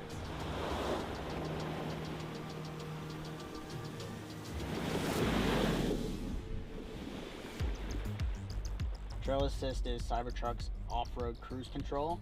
So here I'm completely So is the Cybertruck good now? Okay, I think Cybertruck looks ridiculous from certain angles, but I would be lying to you if I didn't think it was a good truck. And dude, like I said, I'm not saying this because I'm paid or bought by anybody. If I had to choose between a Cybertruck and like a 96 F350, I'm taking my 96 F350. Quad cab long box, I'll take that. I don't want that's fine. I'll take the truck. Cybertruck is cool though. I can like old trucks and drive old trucks, but still appreciate Cybertruck. I think it's a pretty cool vehicle. Like, screw me, right? Like, screw me, I guess. The 48-volt architecture, Aranor, is amazing. That's really, really cool. That should be industry standard. I very much agree with it. Guys, the wire harness on a Cybertruck is as simple as a car from the 1950s. Tesla, with their 48-volt architecture, is using the wires that can transmit power and data. You can do power and data through the wires, so you don't need wires for sensors. You don't need wires for lights. You just need one wire that goes back there, and one wire is connected into everything. One wire is connected into all the sensors. It's connected into all the lights. It's connected into everything. Just one wire. It's simple. I like that. I really like that. That for the same reason why I like my old trucks. It's called ether loop. That, Mason, I think is genius. Every car should be doing that. Internal combustion engine, electric motor, whatever.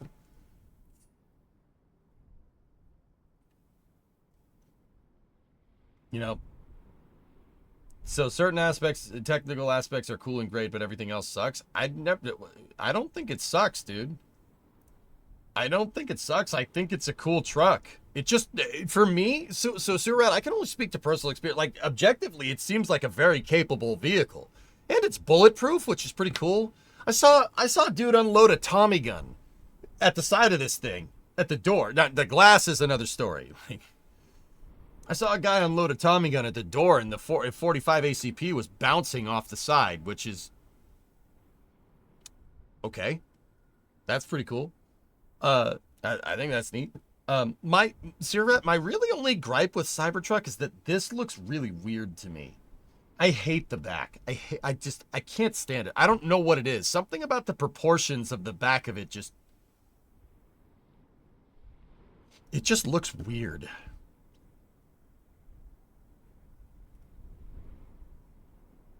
Yeah, they're using a similar stainless to Starship, which, yeah, that's also super cool. Like, now, here's the thing, Surat. Okay, first and foremost, I don't have 80 G's to spend on a vehicle. Second of all, I'm not spending 80 G's on a damn truck. Okay? So, I think it's cool. I think it's an awesome vehicle. Never buy one. Maybe sometime down the road, like maybe when it's not that expensive, right? But, like, dude, I got a 96 or 97 F250 outside that, you know, the F2 shitty, the Hoonigan F2 shitty. That's the name. I'm not swearing. I have that outside, and that thing is, how old is it now? 28. 28.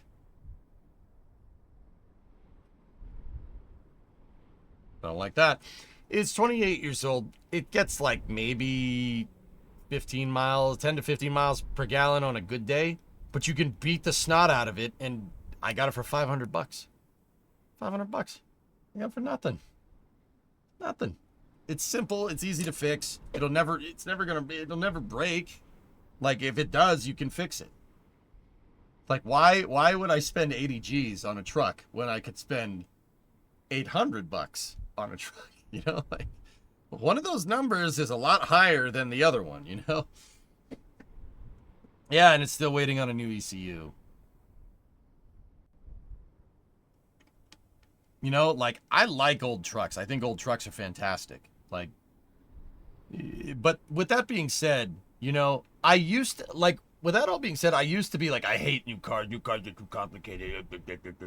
I used to be like that. Now, I don't know, like something like Cybertruck, I'm not afraid of it or anything. I think it's a cool truck. I think it's neat. It's a neat vehicle. Tesla's a pretty damn good car. Don't get me wrong, it's not like a Mercedes or something, but it's a pretty damn good car. Pretty good. For an electric vehicle, it's very good, you know, like, but I see you like to base your decisions on budgets. Got them.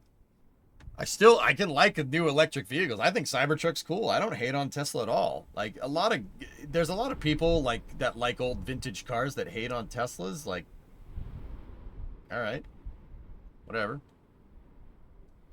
I mean, I guess I can understand that, but I don't hate them. I wouldn't buy one, but I don't hate them. So to be clear, you're saying that Tesla can be a good truck from most of what I hear online. Given the amount of salt, I get the impression it was a terrible truck. No, did you not just see the videos of what that thing just did? You try doing that in another stock vehicle. There's not many trucks that can do this out of the box, dude. This is why. Like, the only thing I hate is just the back from an aesthetic point of view. Like, there's not many trucks that can do this out of the box, and have go through this kind of abuse. Like maybe a Ford Raptor or a Ram TRX, probably. Like,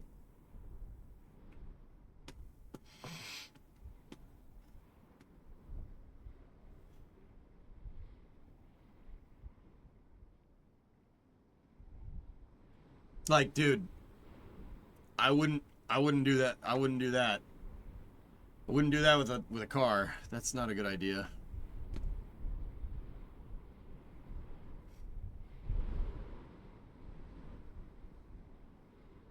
Like, dude, stuff like this. I mean, you might be able to get away with it with an F-150 or like a, you know, Silverado, like a nice Silverado. Probably could. Ram TRX would do that. Like, but look, dude, that's pretty good doing that. See, that's 3 wheels on the ground. Like, not many vehicles can do this out of the box, dude. It's pretty damn good. It's a pretty good truck. A Jeep probably could do it. Yeah, sure. And that further kind of feeds what I'm talking about. Cybertruck is an SUV. It's a sport utility vehicle in the very purest sense of the term.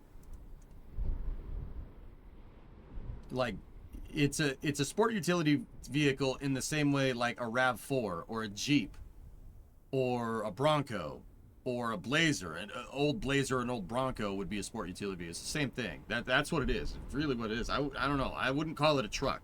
It's an SUV. The Hilux could, sure, absolutely. It speaks that, Lord Guga, that's what I'm talking about. It speaks volumes to, you know, me liking old vehicles. I like old American trucks, but I mean, if you want to give me a 1985 Toyota SR5 Hilux, yeah, I'd drive that. Yeah, I'd drive that. Sure. Suddenly, a lot of the online salt makes sense. I mean, you know, people are showing pictures. I saw a picture of it on X, I think yesterday, of one getting stuck in the snow. The guy high-centered in snow. He tried to drive it through, like, 3 feet of snow. No car is going to do that. Nothing will do that. You put anything through that, it'll get stuck. You know, that's the thing. And people are using it to be like, look at how much Cybertruck sucks. Like, dude, the people that are posting that kind of crap, that's not the own you think it is, dude. Anybody that knows anything about cars, you know, knows that you're making yourself look really stupid.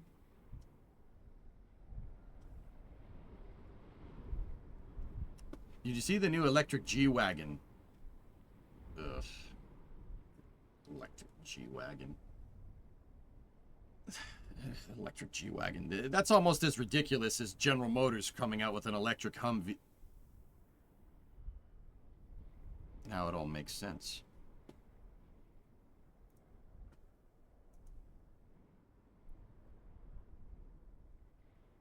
What are your thoughts on their next-gen unboxed manufacturing process? Who, Phil? Yeah, that G-Wagon with the electric motors is doing... Call it ridiculous, but we see him. Bob, when I was... Last time I was in Michigan, I think we were in Fenton, I think. I don't know that area very well. I saw one driving around. Yeah, I saw a couple driving around. It might be due to the fact that they're made down the street. That probably has something to do with it, you know. Tesla, what is the unboxed manufacturing process? What does that mean, Phil? I'm not familiar. I have a buddy that test drives those at Black Lake. They're super fun, apparently. I mean, Dino, the electric Humvee has 1,000 horse. I was making a joke. It has 1,000 horsepower. Look, man, I don't care if it's a tuba. If you can't have fun with something that has 1,000 horsepower, you're doing something very wrong, you know?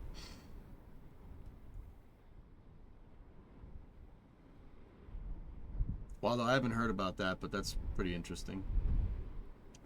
I said we sell them, but cool. Oh, yeah, sorry.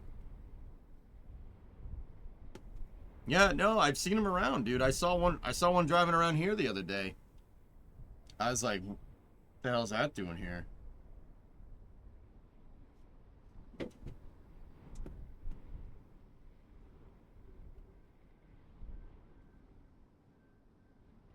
And here's China doing China things. What's up, playa? What do you got here?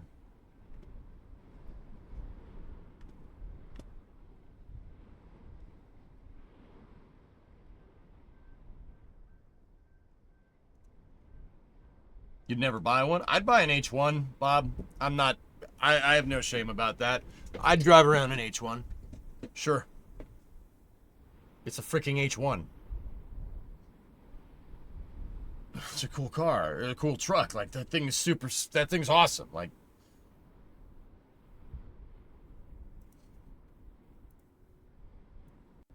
you'd paint it green. No. I wouldn't paint it green.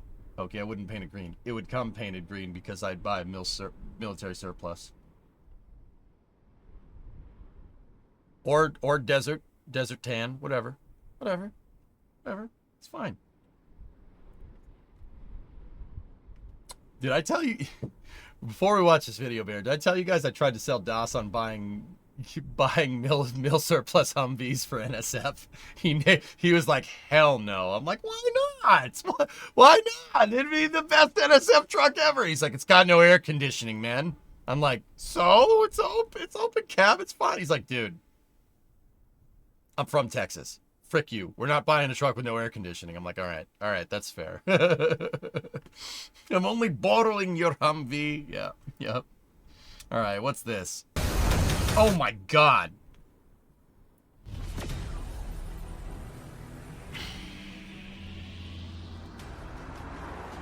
That's what I'm saying, Ordon.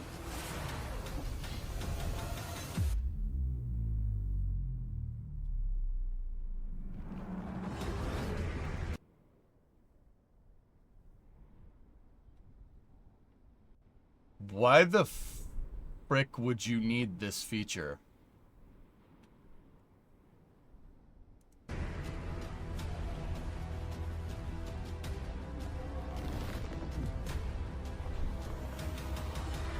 What? Why did...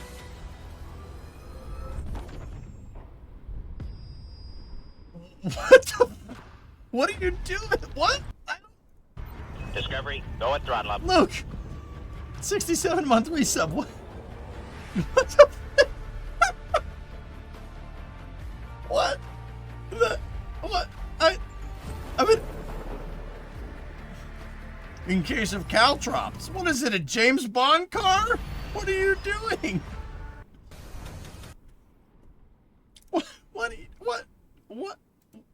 What? Why the...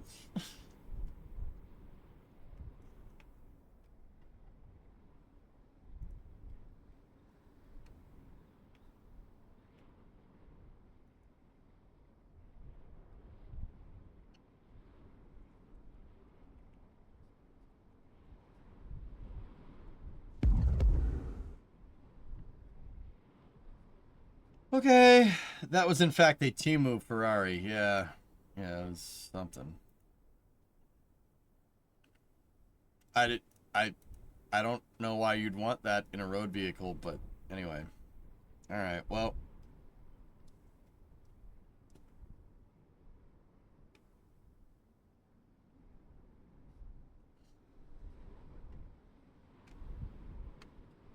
You headbutt protesters if they're grouping in squares.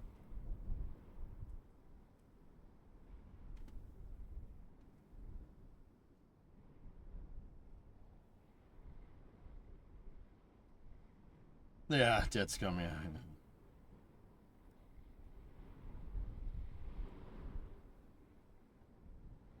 Knock it off about that EV garbage. You need this for the 59. What do you mean EV garbage? What are you talking about?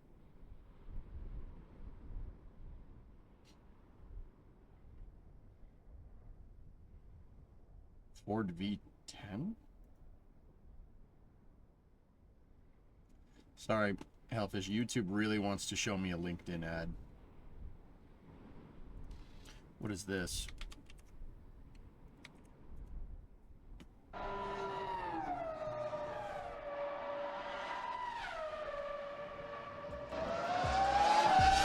We all know, as a fact, that the tentacle of engine sound comes from the F1 V10 era.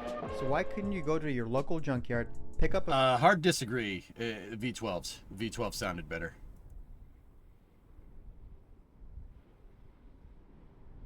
$317 in the video. Who is this? This is Build It Yourself.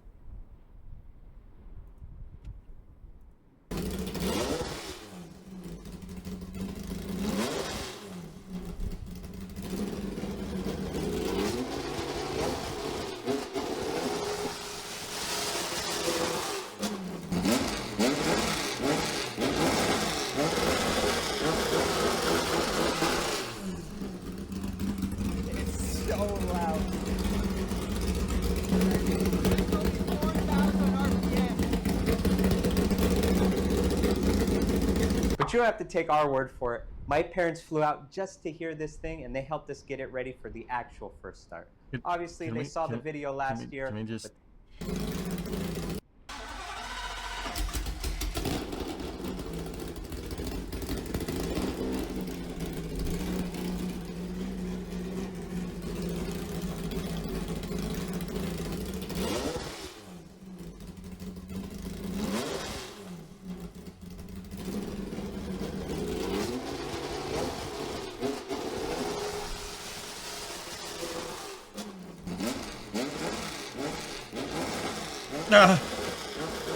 I don't hate this. I don't hate what's. I really appreciate what's going on. It's so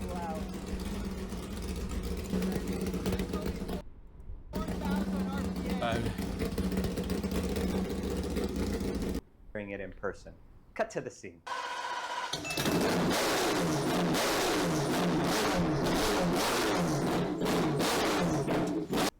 So what did they do to this thing? What did they... Where'd they get the heads for this motor? What does that say? What does that say on the valve? Can't really tell.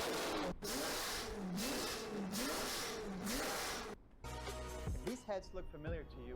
You're probably aware Ford built a couple prototype dual overhead cam V10s in the early 2000s. So, yeah, they did. We snuck into Ford's secret facility and stole a set. Just kidding. We actually built our own 4-valve heads in place of the 2-valve or 3-valve heads we all got stuck with. We chopped up Terminator Cobra heads and welded them back together to fit on our V10 block. Bro, that's awesome. That's so cool. You know, that's so difficult. Oh my goodness. That's awesome. Yeah, see, that's what I was wondering. I'm like, what does that say on the valve cover? That says 40 valve. Okay, 10 cylinders, 4 valve per cylinder. All right. 10 block. It just started raining in the middle of fucking summer in Michigan. Hey. Anyways, why 4-valve? Oh, these guys would be from Michigan. All right. Two things. When's the last time you saw a 2-valve Lamborghini? Tractors. Lastly, 4-valves just makes more power, baby. We built a custom showrunner intake with dual drive-by-wire throttle body. Big dude. Old camshafts. And we built the bottom end with 13:1 compression ratio for the high horsepower, high RPM goodness. So you might be asking yourself, what channel is this? These guys are awesome.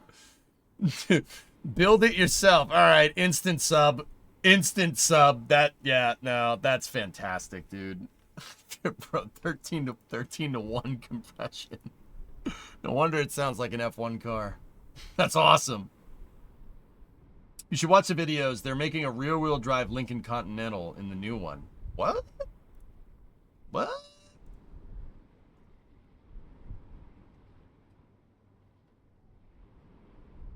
And they're also just putting a V10 in it.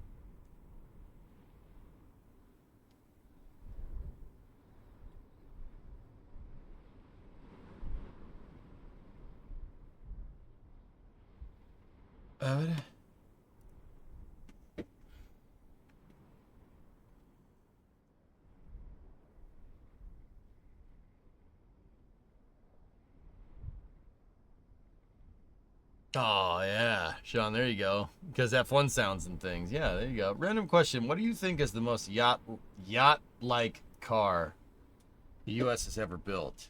The most yacht-like? Like land yacht, weather guy?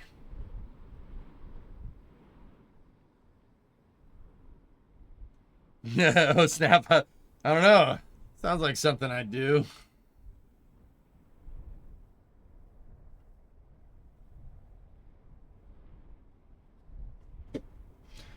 I know the most land yacht car here.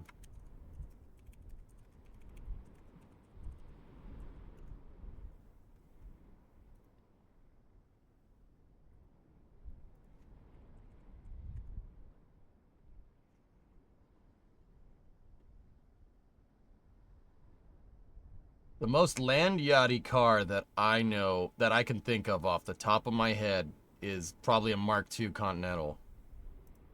Look at this thing. Look at this car.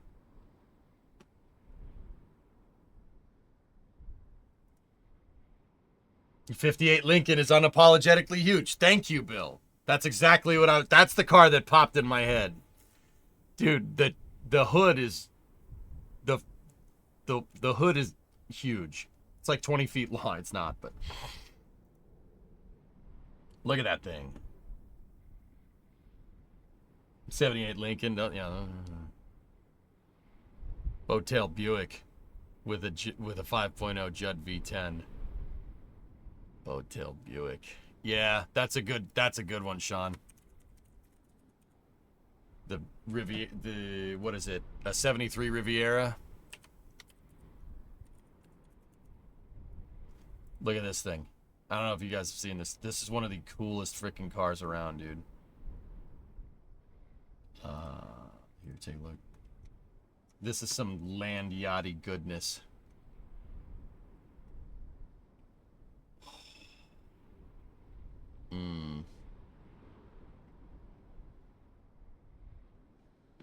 Chrysler Imperial. Yep. Oh, dude. Not even kidding. I would daily drive this car. Discovery, go and throttle up. Look at the style, man. Dude, like, okay. I love 60s land yachts, man. I get it.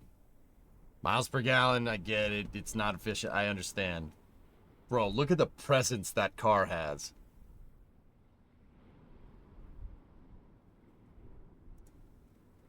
Like, that car has freaking presence. Like, you see that, you're driving down the road, you're like, what the heck? An Imperial wagon. Ugh. Sean, I knew I liked you, but dude, look at that car. It's a freaking tank. Put a Merlin engine in it? Nice. Like, I like that. That's a nice car. So are you gonna do beam?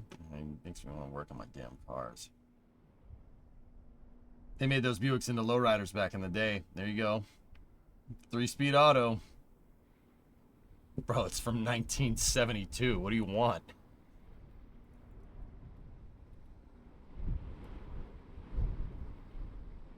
'58 Imperial, yeah. Gallons per mile. I mean, if you baby at Sea Kraken and you're just driving it to the grocery store and back every day, it's gonna be fine. Like, you could always get the Coronet inside. No.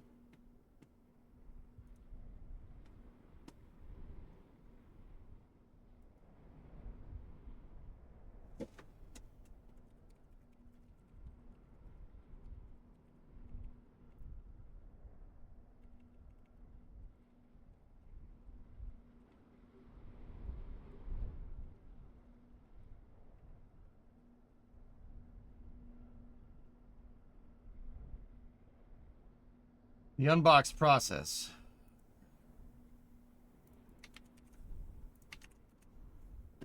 A traditional way of making a vehicle is this. You stamp it, you build a body in white, you paint it, and you do final assembly. Car. And what's interesting is these shops are dictated by the organizational structures that exist. And they're dictated by the boundaries that exist in the factories that are laid out. If something goes wrong in final assembly, you block the whole line, and you end up with buffering in between. This is at the tail end of its manufacturing optimization. Henry Ford first invented this assembly line in 1922. It's been 100 years. This is at the tail end of its manufacturing optimization. Henry Ford first invented this assembly line in 1922. It's been 100 years, and it's really hard to make a change after 100 years. And when you watch it happen, it's actually really silly to a guy like me. You take all these stamp panels, you put them together, then you put them in a framing station, you build a body that looks something like a car, you put the doors on, and then you paint them. Once you get the color, you take the doors off, and then you start putting the interior inside the car. It comes in through the openings that already exist. I wish it went in like this big piece like this, but there's actually people coming in and out of the car. There's awkward movements. Then we lift the car up, we put stuff from underneath it, we put it down, then we put the seats in the car, and finally we close it all out with glass and we bring those doors that went away for a trip, and we put them back in the car. Mm-hmm. Yeah, it's pretty much Most of the time, that's we're right. doing this with a big, giant car and moving it and doing really nothing to it at all. Smart What's cars, funny there in German. this kind of whole process is that just recently Toyota just called this an engineering work of art. True. The Model Y. That was humbling, but at Tesla, it's not good enough. If we're going to scale the way we want to do, we have to rethink manufacturing again. As part of the master plan, we have to make another step change in cost. Yeah, Bob, I was going to say, it's not done exactly like that, dude. That's how cars were made. Cars haven't been made exactly like that since the 70s, dude. Like, there's a lot more focus on sub-assemblies nowadays. Like, I know from my in-laws, dude. A lot of Brimo's family works in the car industry. Surprise. My wife, from Detroit, has relatives that work in the auto industry. That's weird. Very strange. We started this on Model Y when we made these huge gigacastings, and we deleted hundreds of parts. We simplified assembly with the Model Y structural battery, where we decided the floor should be a part of the car. The battery is the floor. We put the seats in the interior on the battery, and we bring it up through a big open hole, and we assemble it. And this allowed us to do things in parallel, fully rethinking the process and reducing the final assembly line.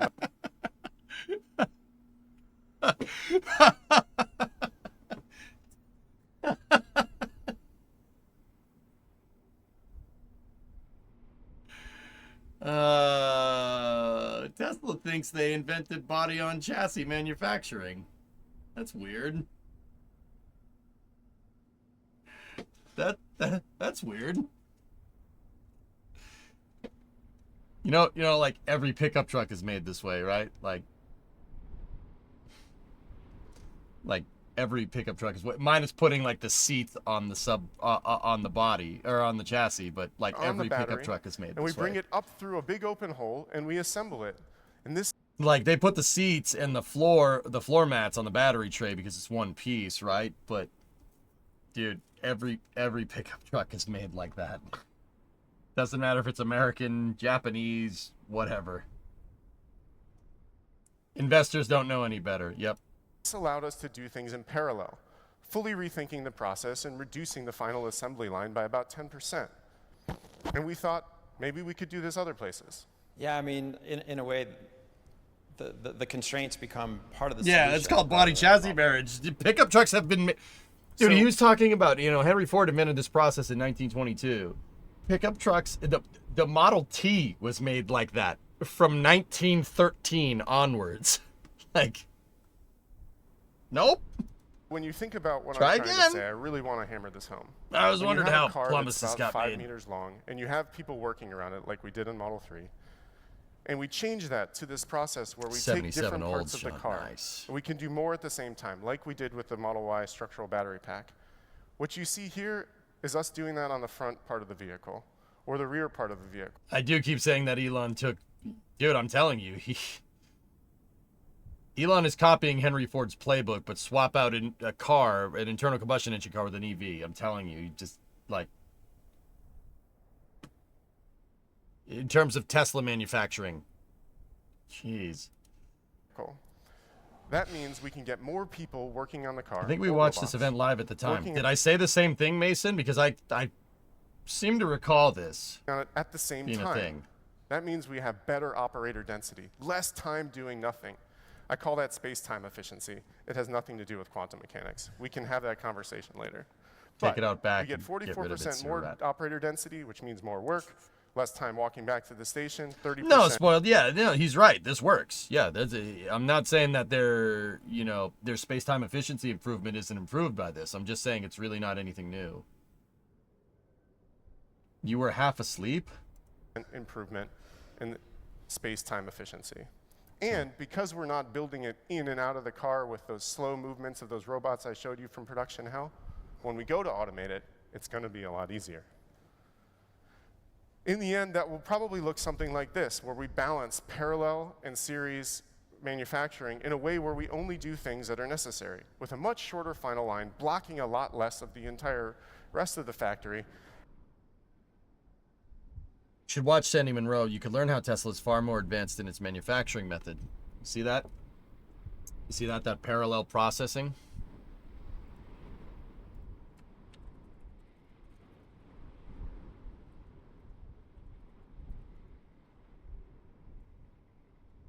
Hold on a second.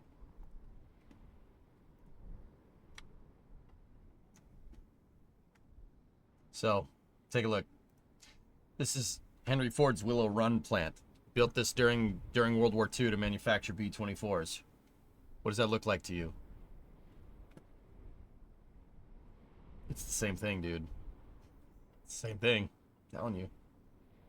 All the primary structural components go around the corner here. They go this way. And then final assembly starts here. And then as they get further and further towards final assembly, stuff is added from the sides.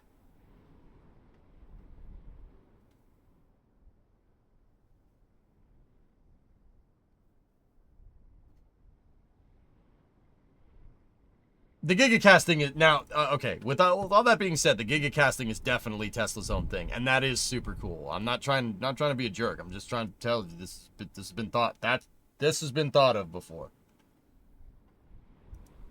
So we can optimize material flow using the best practices.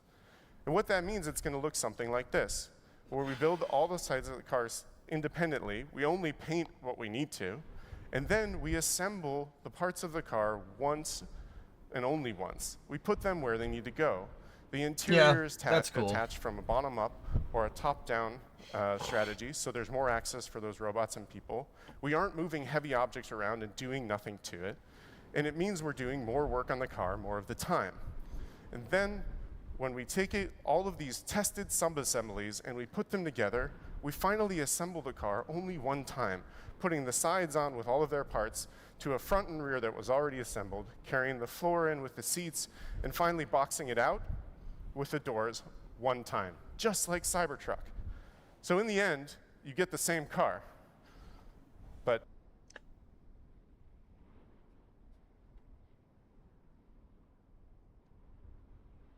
Hey fellas, do Teslas have panel gap problems?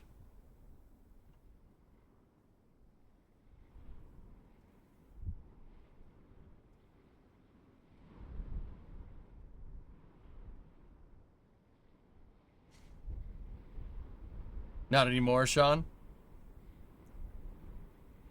Not as bad as they used to be. Mason, yeah. That's cool that they fixed it, and that's all fine and dandy. That manufacturing it like that is going to give you panel gap problems.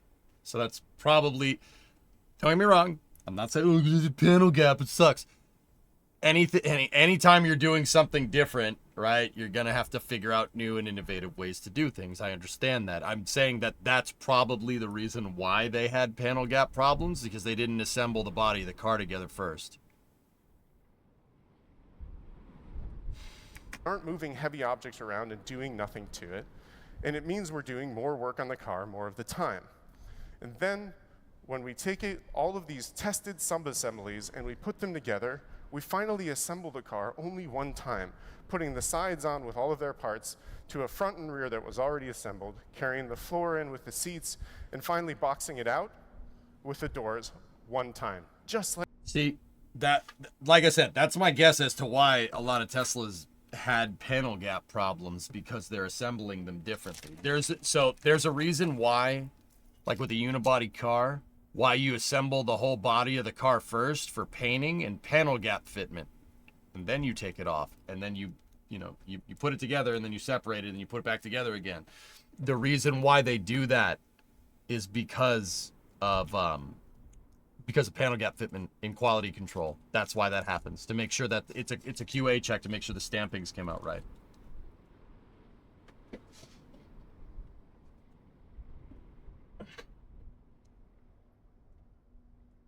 What we call meteorology is a big deal to us. Our gap fit issues are pretty much gone. Lots of vision, and it's mostly automated. Nice. Ideas are a dime a dozen, as you know. It's the execution that matters. Tesla, we should see Tesla use this whole unbox process in their next gen vehicles. Oh, they're not using it in their current vehicles. Well, then my point's moot. Like Cybertruck. So in the end, you get the same car, but it's not going to be interesting. All right, guys. Well, I could talk about cars with you guys all night, but it's been a weird space news. Yeah. If you guys don't mind, I'm gonna forego after hours, dude. I'm just, yeah. I don't think the whole politics discussion just took the wind out of my sails, man.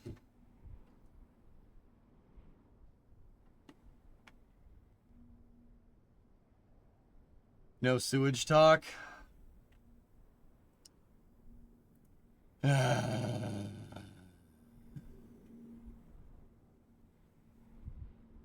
We really should.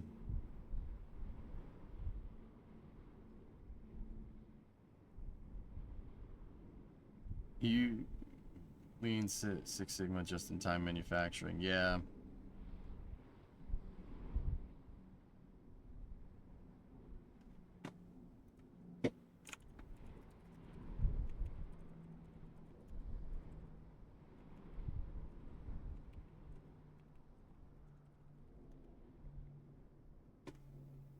I've been impressed by Tesla since day one. Still am. But when they get to making 80 per hour, 3 shifts in 4 plants, we can talk apples to apples.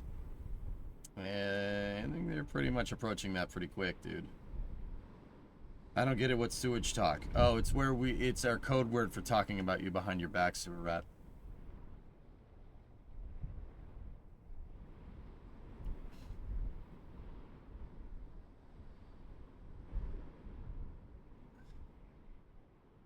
Seems like that topic is draining everyone even more than usual. Not surprised you're a bit drained. Guys, I got put in a position today where in order to explain what was going on, I had to play the rhetoric game a little bit, and I didn't like it. I really didn't like it. I didn't like it at all. I don't want to do that again. It just felt wrong.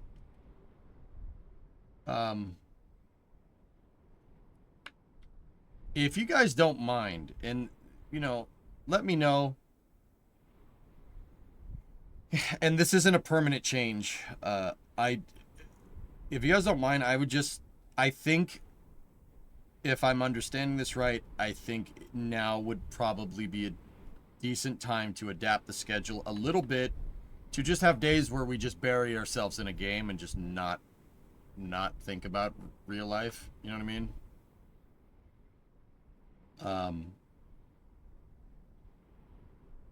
Is that fair? I think, oh,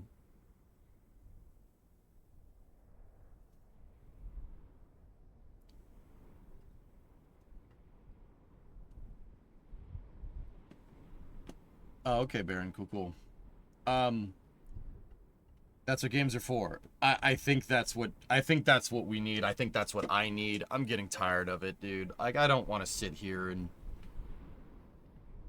you know, I don't want to sit here and be like, oh no, this is good, or no, this is bad. I don't know, man. I have no idea. We'll figure it out when we figure it out.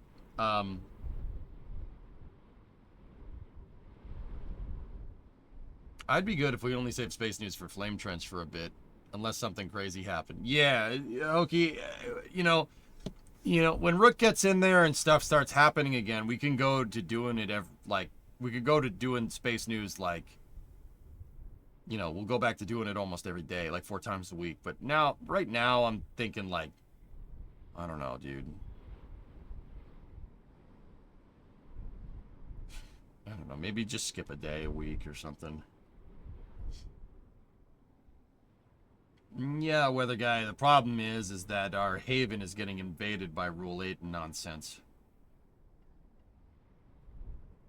Space News should be Flame Trench exclusive. Nah, I don't want to stop doing Space News completely, guys, because it helps me talk through stuff and understand what's going on in the industry.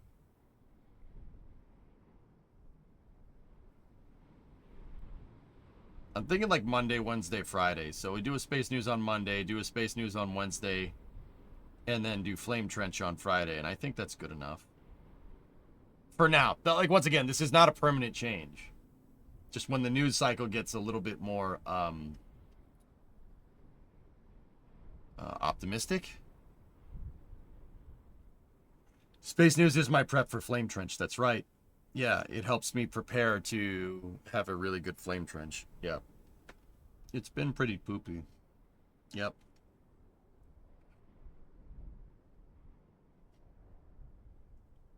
Space and politics is never going to completely separate. Yeah, for sure, Spoiled. I know. Up until pretty recently, I've been able to separate it, but like, I've been able to steer clear, but you know, I'm not saying this is a good thing. I'm not saying this is a bad thing. With Elon and the president being really close friends, it's very difficult. My job has gotten significantly harder. Don't get me wrong. I sit here and talk to you guys about spaceplay video games. You know what I mean? It's factors of difficulty, right? Like it's not like, oh my God, my job is so difficult. It's just harder than it was, you know?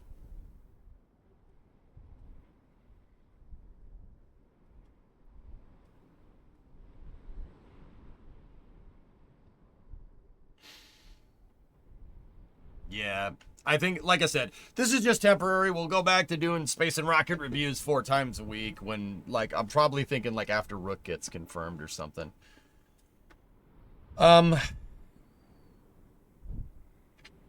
Yeah. So, yeah, we'll do space news just for the time being on Mondays and Wednesdays. You know, Monday to catch up in case I missed anything during the weekend, and then Wednesdays just through the week. And then I think Tuesday and Thursday we'll just play games. Take mini breaks in between what we're doing to talk about different things and then go from there, you know? Like, appreciate you, bro. Just jumped in with an impromptu space news for big stuff, please. Yeah, I'm kind of with you on that one, dude.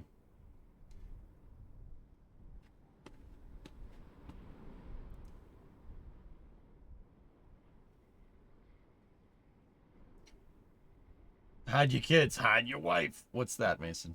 Clone robotics. Oh, this thing. I saw this thing, dude. Yeah, crazy, man. Maybe keep the politically sensitive topics till last. Sometimes it's pertinent news, Spoiled. That's the problem. Like, Jim Free stepping down is a big deal.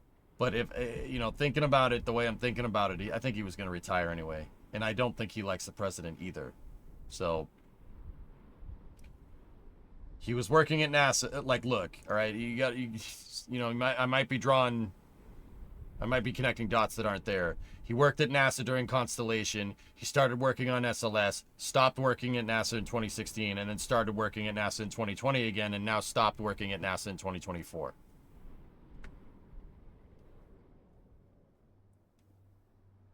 Connect the dots, you know, like, so, like, anyway. All right. That's going to do it for me, guys. I'm going to stop for the night. You know, I think we'll split the stream tomorrow. We'll play 6 hours of Timberborn and 6 hours of Workers. You know, we'll just split it. Yeah, let's do, yeah, we'll play Timberborn and Workers tomorrow, okay? Who are we raiding? I'm gonna go to sleep, dude. Yeah, it's just getting tough, dude. I don't know, man. Part of me is like, I don't want to throw in the towel, you know, and people, you know, I've tried to inform people as best as I can. It's just gotten really difficult lately. So, I don't know, man. We'll try playing games all tomorrow and we'll go from there. Anyway, thank you very much for watching, guys. Sorry about that. Like, I don't feel good about making this decision, but you know, we'll see what happens. Okay. I'll see you guys tomorrow for Beavers and Resources. Okay. Thank you very much for watching and have a good night. Okay.